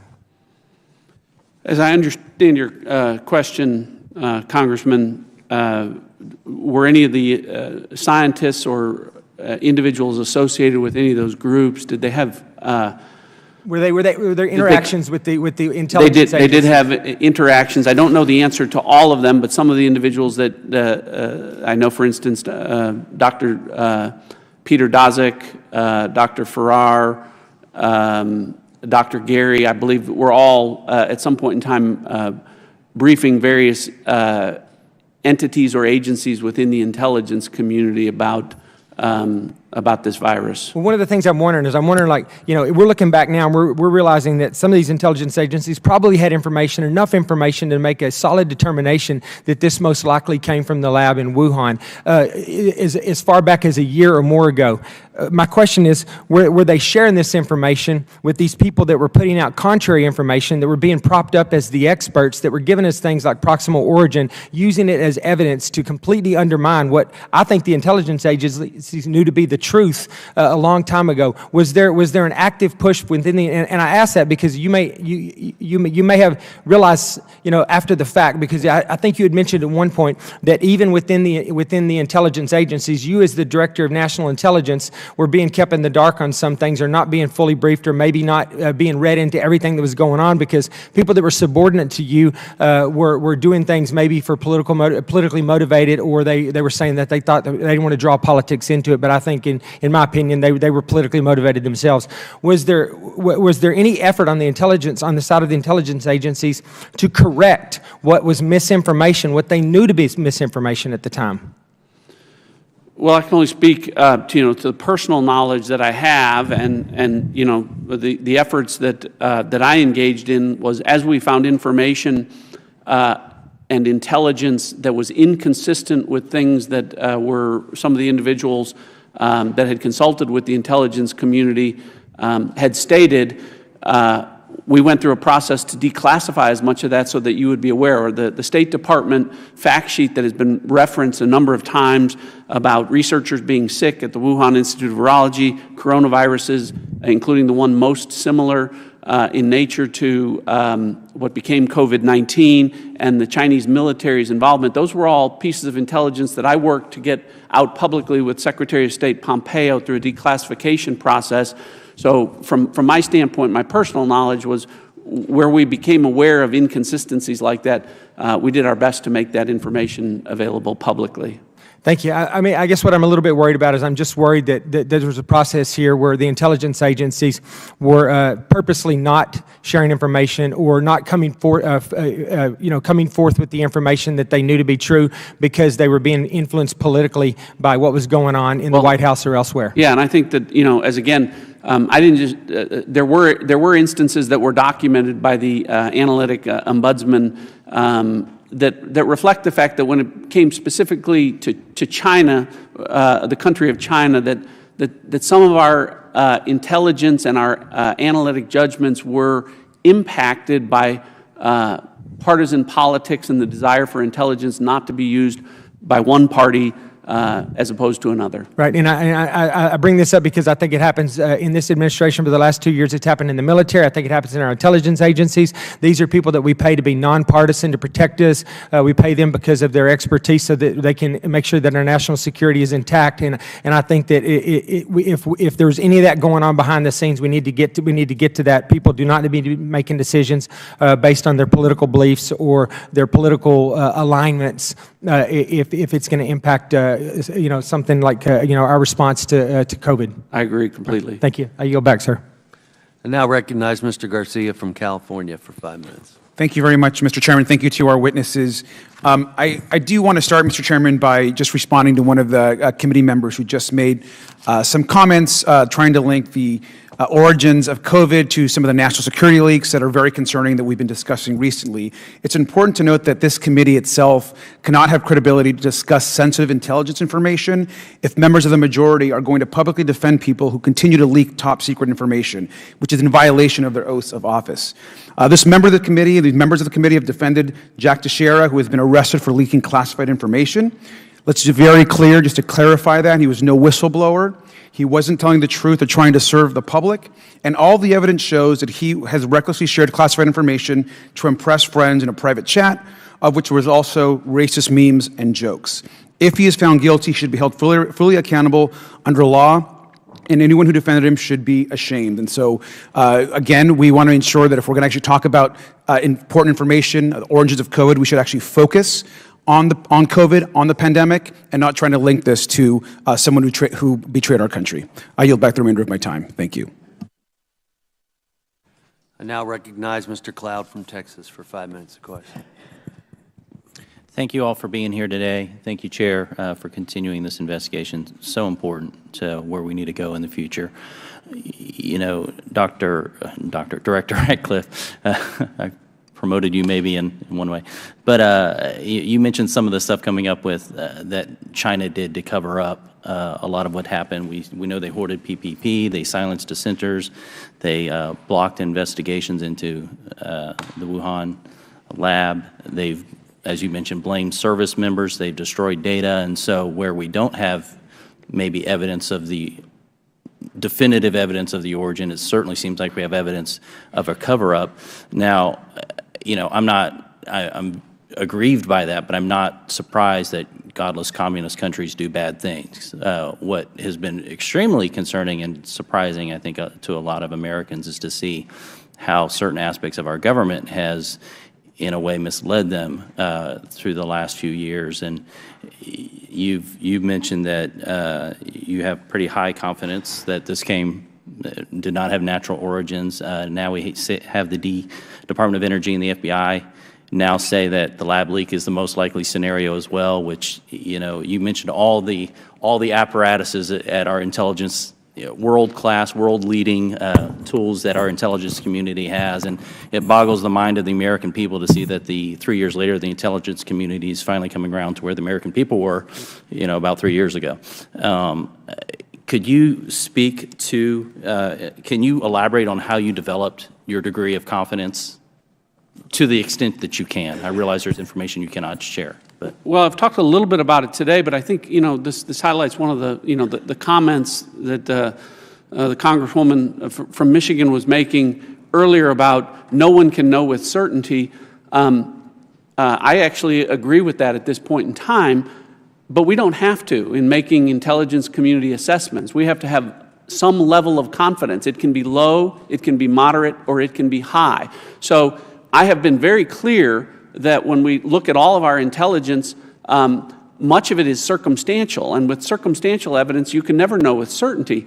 But that doesn't mean that you cannot make an assessment with some level of confidence. And the more I have learned about this and the more I have seen, and again, as the person who had more access to our intelligence for the first year, as much as anyone in our government, my level of confidence became higher.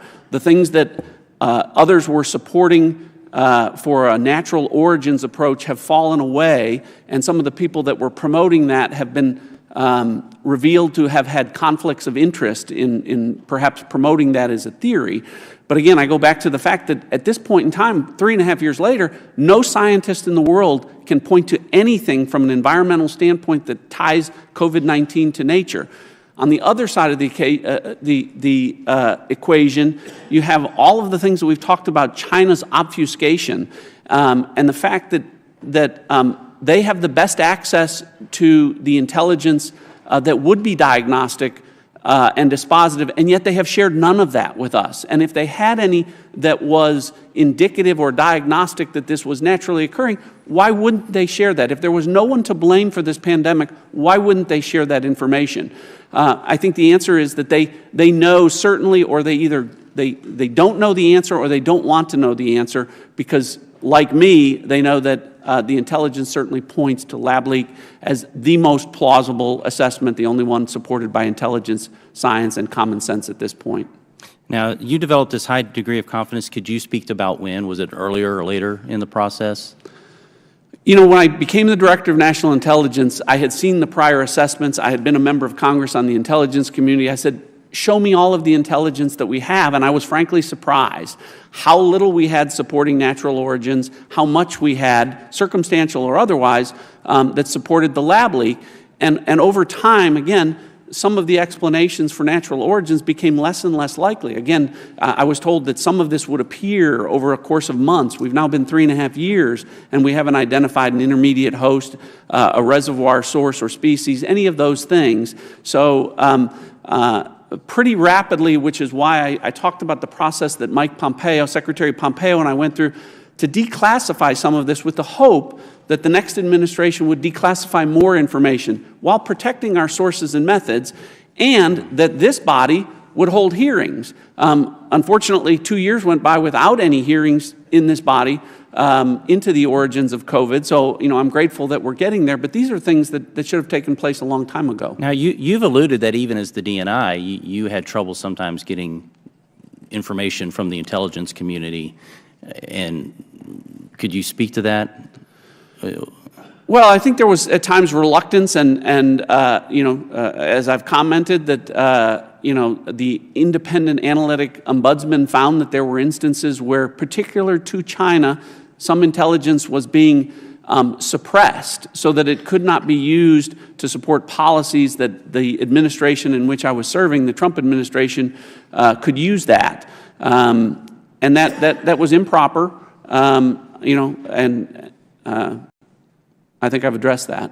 Yeah, that's, I mean, to me, that's one of our major concerns from an oversight perspective is looking into, you know, an intelligence agency that seems to gone wayward in some of these aspects. And Dr. Lowenthal, while I certainly appreciate some of your comments, I think the intelligence community may have drifted since then, you know, and so it's important that we look into this. I'm sorry, my time's up. Thank you, Chair.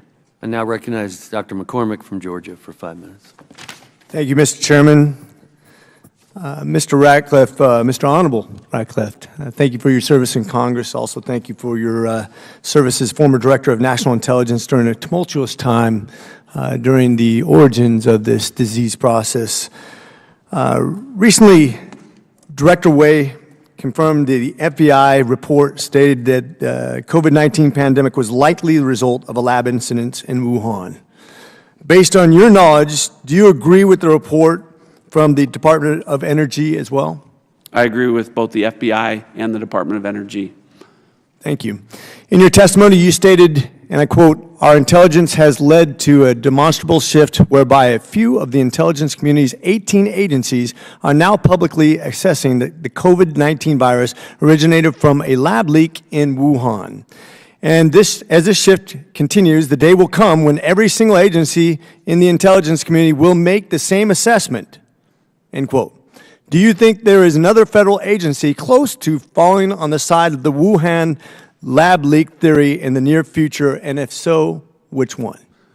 Well, I've talked about, you know, again, I'm not in the intelligence community now, but of course, have friends that are career individuals still serving in agencies. You know, my understanding is that that in most of the agencies, there is a shift. More and more analysts believe that a lab leak is the most plausible, if not the only plausible assessment to make, and that it's a minority in most agencies that are holding on to the idea that this is naturally occurring. You know, I would hope, as I talked about, the fact that the CIA would make an assessment at some confidence level, and based upon my personal knowledge of conversations about analysts within that agency, I believe that a great majority of those analysts do support the Department of Energy and the FBI analysis, and it is a minority opinion that is currently holding back the CIA from making that assessment that a lab leak is the most plausible. And certainly, in your estimate, in the last year, is there some new information that occurred, or do you think the CIA could have come to that conclusion probably about a year ago or so? Well, I think you could, that we certainly could have, all agencies within the United States intelligence community could have made an assessment at some confidence level a year ago on this in favor of a lab leak. My understanding specifically from the Department of Energy that there was new intelligence that persuaded them to make their assessment of a lab leak. So new intelligence is always being gained, but again, from my standpoint, the more time that passes, the further we get without anything tying COVID-19 to nature. So I talked about no environmental source, no intermediate host, no reservoir species, none of that. It makes it less and less likely that this was a natural origin. I think as a physician of emergency medicine and as a scientist, I think I thoroughly agree with that assessment. And in fact, I think it could have been reached a long time ago, in my opinion. I think the fact that we're even having this conversation is absurd. It's very easy to identify whether there's animals in the wild that have or have not this disease. The fact that the Chinese have literally spent years and incredible efforts trying to obtain that information and have received zero information supporting one theory, whereas we know there is an incredible amount of evidence on the other side of that points to one thing, and that's a CCP cover-up. This unfortunately leads me to the conclusion that the efforts of this administration, Dr. Fauci, the WHO, and multiple bureaucracies are willfully or ignorantly colluding with the CCP. That's what bothers me. Director Ratcliffe, as you know, this committee was formed on the basis that we would seek the truth to create recommendations to face the future pandemics.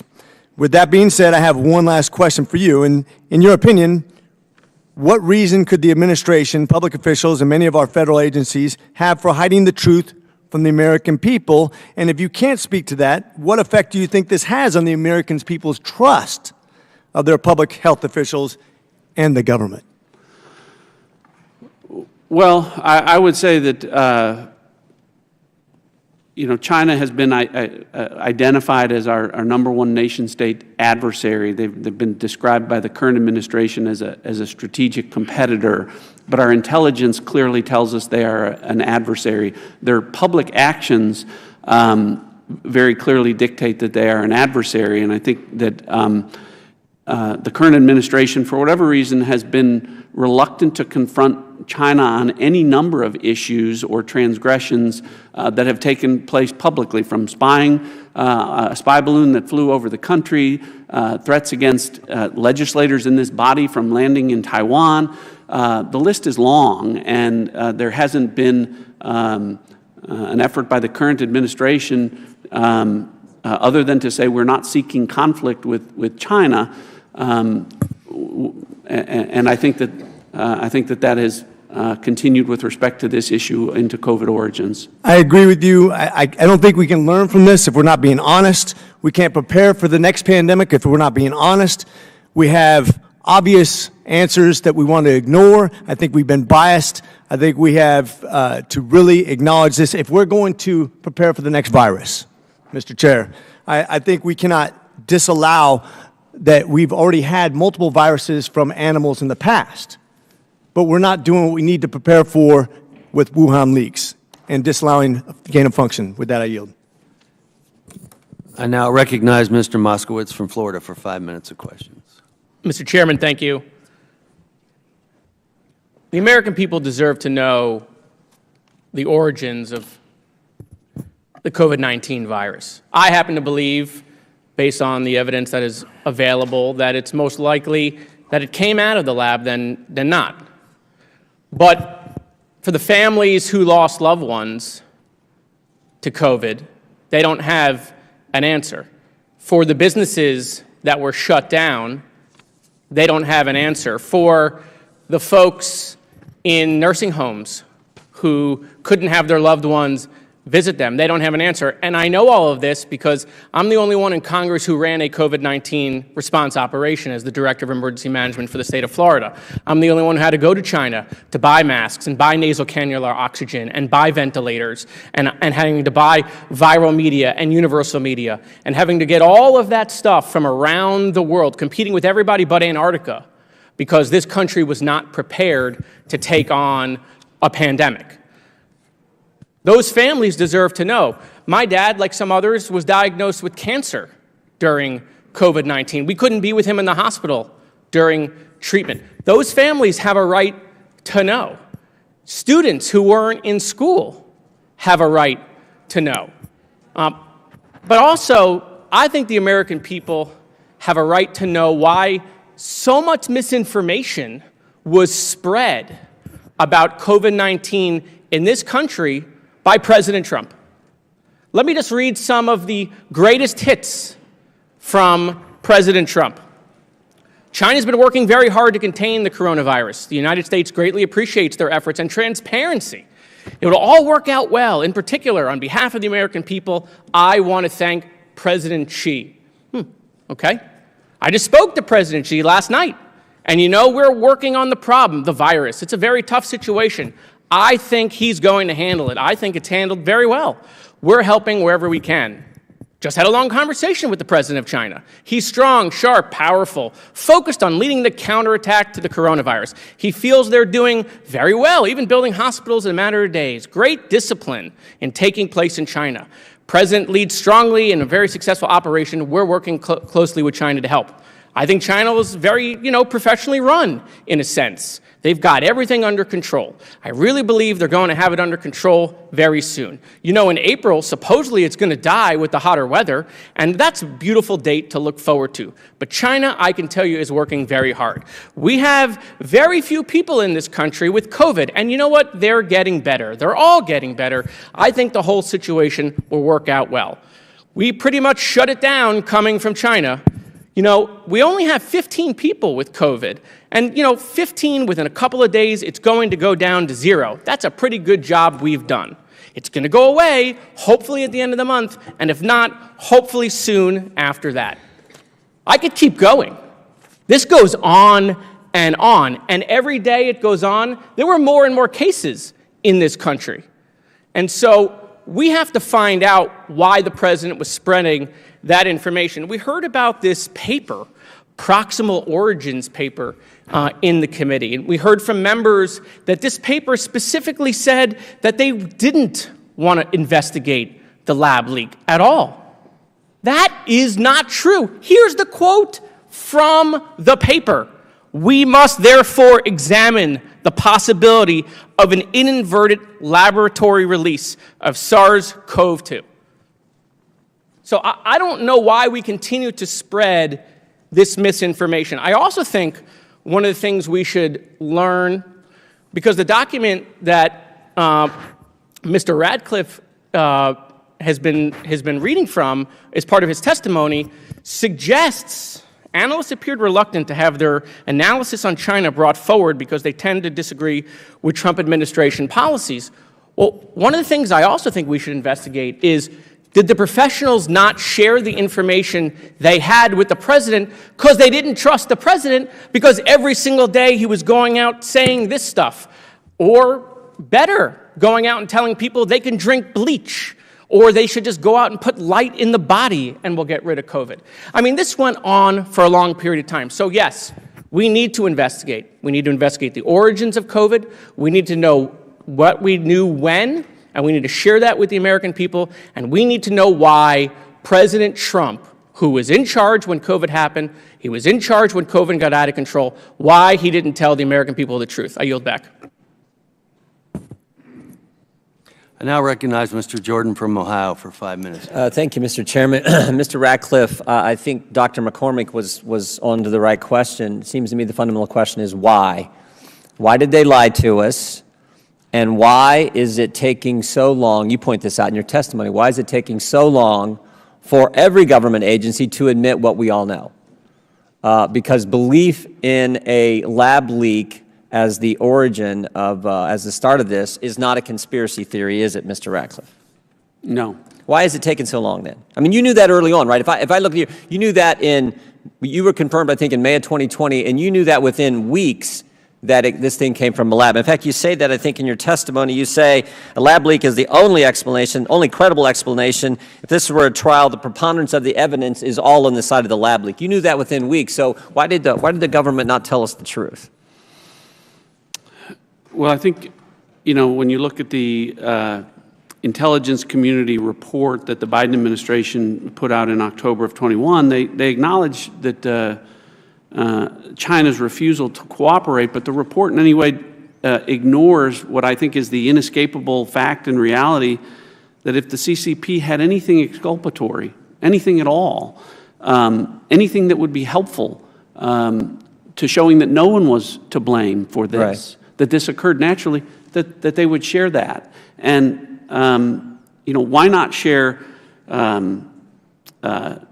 data, samples, research, everything that tends to show that they had access to, that would tend to show that this was naturally occurring and tend to show that lab leak theory really was a conspiracy theory. But they didn't do that because they couldn't do that. And to me, that's why making an assessment with some level of confidence is something that should have been done a long time ago by the intelligence community. Yeah, we need to protect sources and methods. It's why Mike Pompeo and I labored over how much of this can we put out, hoping that it would drive the next administration coming in to declassify more information, which they haven't, and would drive congressional hearings into the origins of this, which it didn't. Here's what gets me. So the Director of National Intelligence knew this thing came from a lab. The Secretary of State knew this thing came from a lab. Common sense tells you this thing came from a lab. And frankly, even the guys who called us names knew it came from a lab because we have their emails. We have their emails from the start. Mr. Gary says, I don't know how this happens in nature. It'd be easy to do in a lab. Mr. Anderson says, this is not consistent with evolutionary. Everyone knew at the get-go. You knew at the get-go. And yet, they tell us just the opposite. Why? Well, you left out the top public health official, a virologist, Dr. Redfield. Dr. Redfield knew.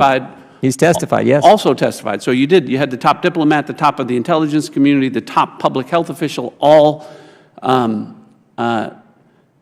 you with some confidence level that the most likely origin of this was a lab leak. And I think that, unfortunately for political reasons and political narratives, it was difficult. So did you talk with Dr. Fauci during this time frame when you get in May and over the next several months? Did you talk to Dr. Fauci anytime? No.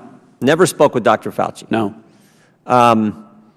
Do you find that strange when he's out saying something directly contrary to the Secretary of State, to the Director of National Intelligence, and to the top virologist, Dr. Redfield, that Dr. Fauci wouldn't talk with you? Yeah, to be clear, there were folks within the coronavirus task force that were communicating, medical and scientific information to the intelligence community, not me directly, but none of that information was frankly consistent with what we've talked about, what the intelligence showed.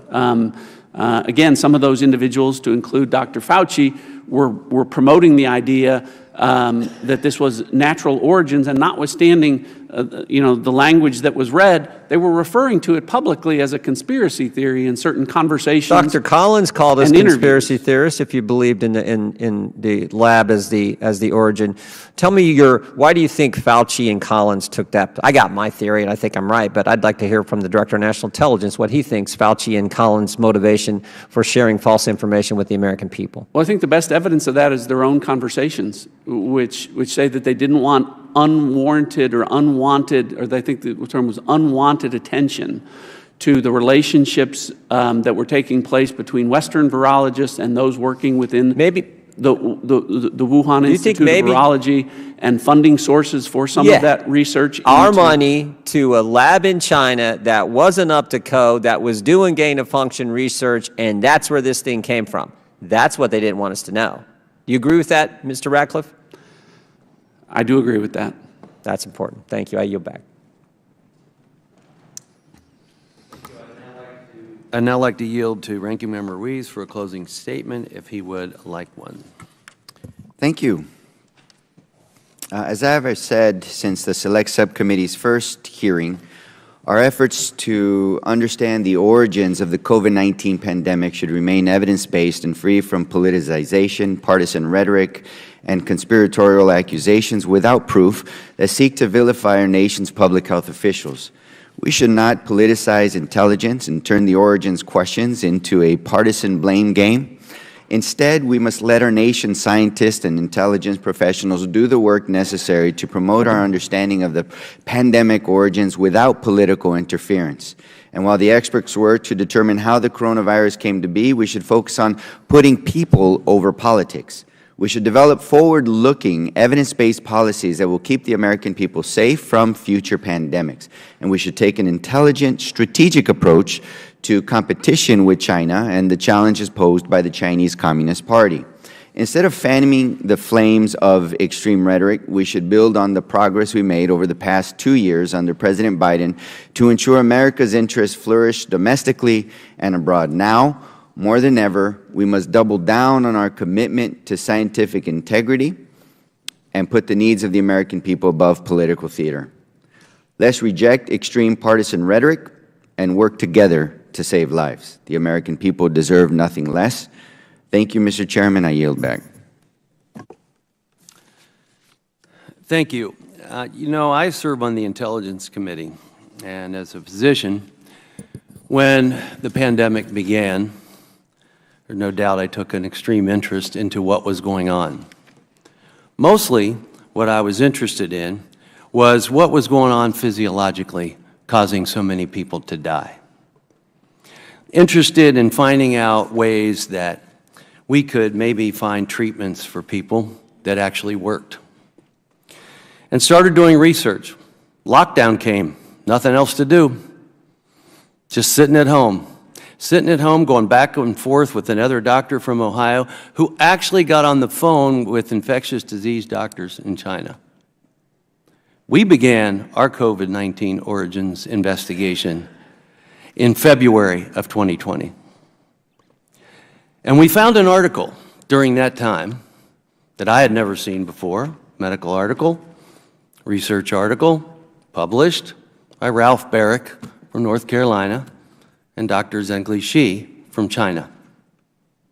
An article that showed that they were able to create a chimera, which is gain-of-function research, where you take one virus, parts of it, put it on another virus, and make it more infectious. I'll never forget, I'm not the one who found it first, the other doctor did, and he called me and said, "You won't believe this," and sent it to me. And I thought, oh my gosh, this is extremely alarming. Fast forward, after a FOIA request was able to reveal some emails from Dr. Fauci, Christian Anderson, and others, going to the end of February of 2020, where Christian Anderson said, "This thing looks engineered." Immediately, Dr. Fauci reacts. He contacts his deputy. Capital letters, be ready, I'm paraphrasing. I can't remember exactly what the email said. But I do know the email had an attachment to it. And it had the attachment of that very article about the creation of a chimera. Oh my goodness. I would hope that when Dr. Fauci saw that or became aware of it, maybe he just became aware of it, I don't think so, but maybe he did, that he was as alarmed as I was. So you take that article, the question from Christian Anderson, or the statement from Christian Anderson saying this thing looks engineered, And what does this very group do within weeks? Come out and say, it came from nature. It came from nature. Dr. Anderson, we found, had said that he was focused, he was going to focus to disprove the lab leak theory. Why? Why? What is the motive for that?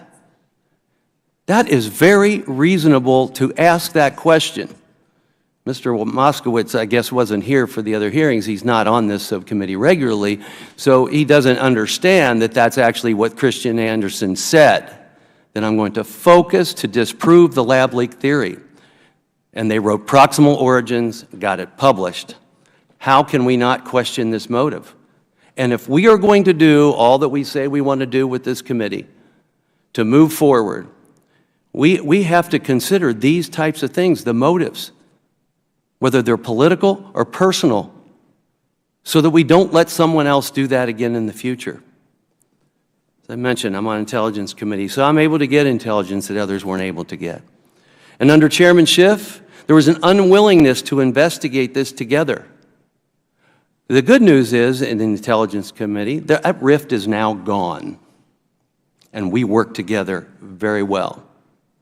But at that time, since there was two separate reports coming out of the Intelligence Committee in the House, Democrats reported, in their report, they concluded there was no need to search any further for the origins. What good would that do? Well, that's changed, fortunately, in this committee and across the entire Congress, and apparently with the President of the United States as well. And I'm glad he ordered the 98 Commission, but to date, I've seen less from the Commission than I've seen on my own work on the Intelligence Committee. And when I ask questions of some of the people from the IC, they tell me it's their policy not to answer my question. Dr. Lowenthal, you referenced it before. You know what the statute is. They cannot have that type of policy. And that's why we want to know more. And fortunately, I have been able to work through some of that to some degree with Director Haynes. And I give her credit for being open. But overall, let me just say this. I am grateful for this opportunity that we now have in the House. It's long overdue. And I'm grateful to Speaker McCarthy for putting this select subcommittee together. And I'm grateful for Dr. Ruiz. He's been a friend for a long time. We've worked on a lot of health issues together as physicians. And I believe that if we continue to work together, we can produce a product. You know, the pain of this pandemic, in one way or another, has understandably evoked emotions from everyone on this committee and everyone in Congress and everyone across America. But at the end of the day, I do believe we can and we must produce a product of truth and accountability. And I'll keep repeating what I'm after. I want us to be able to predict a pandemic, prepare for a pandemic, protect ourselves from a pandemic, and prevent a pandemic if we can. And with that, I yield back. Where's my closer? I want to thank all of you for being here today and for being witnesses for us. I greatly appreciate what you have done and what you have said and participated. And with that, this meeting is adjourned.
12:35. Yeah. Thank you. So why are you here today?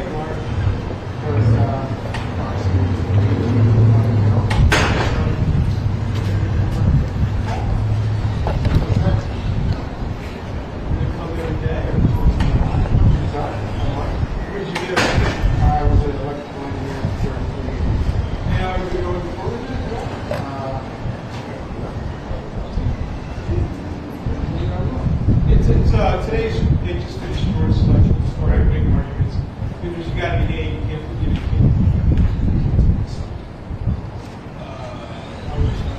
I don't think you like to judge your mind. All right, cool. All right, well, what did you say? All right, thanks. All right.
What do you want to do? What do you think?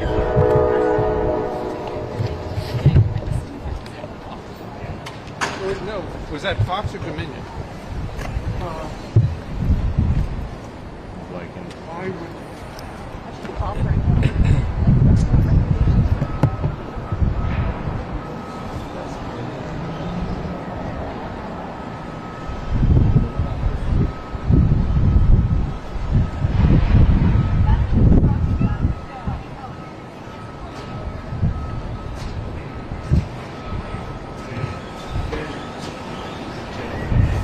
Was that Dominion?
Oh, it's Shackford, okay, yeah.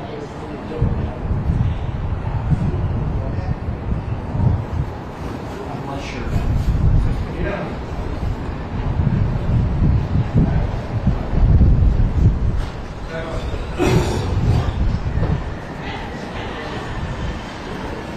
Stay put, Bill.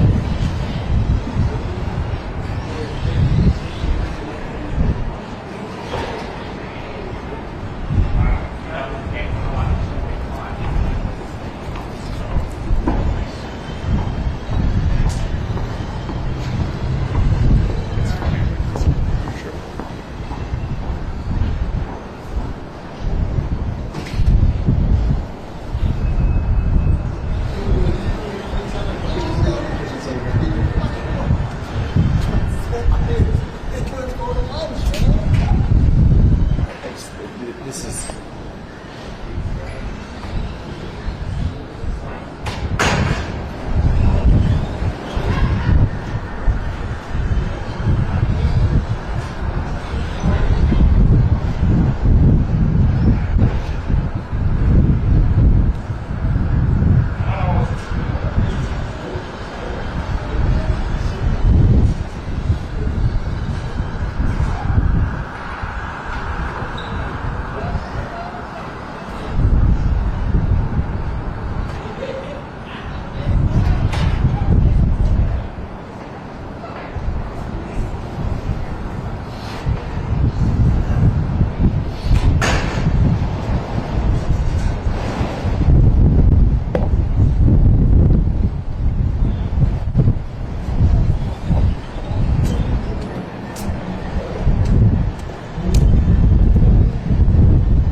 Chilly out here.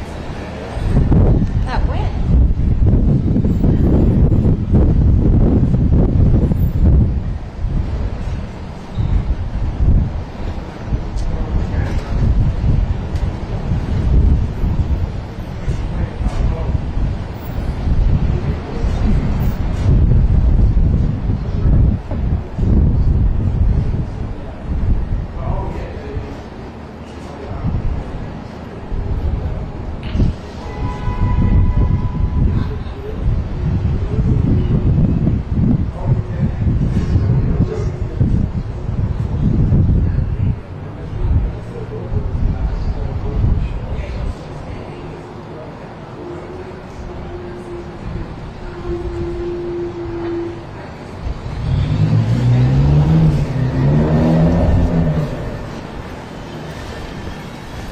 How are you?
Good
Lord.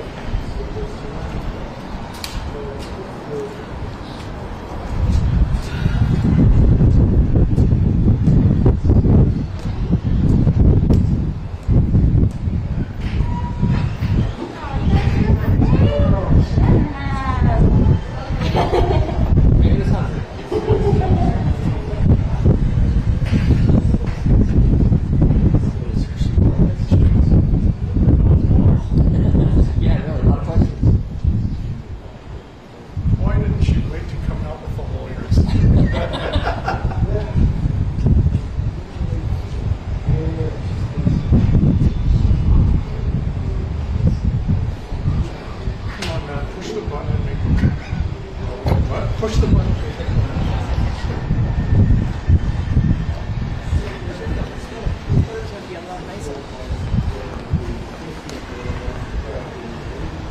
How long have you been in Philly now? What? How long have you been in Philly? 16, 17 years? Just a little while.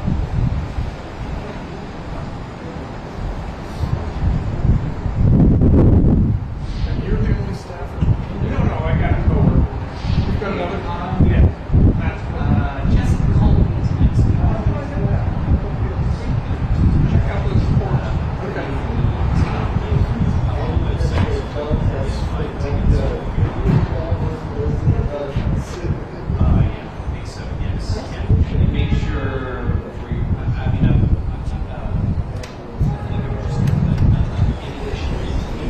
But I think that she probably sent you the most recent thing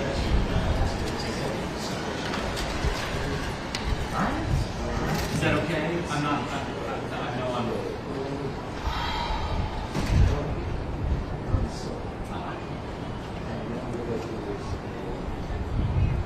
Thank you so much. And we're not going to publicize it. It's a soft opening so that people can test it. And then as soon as we get the tests on there, since we're not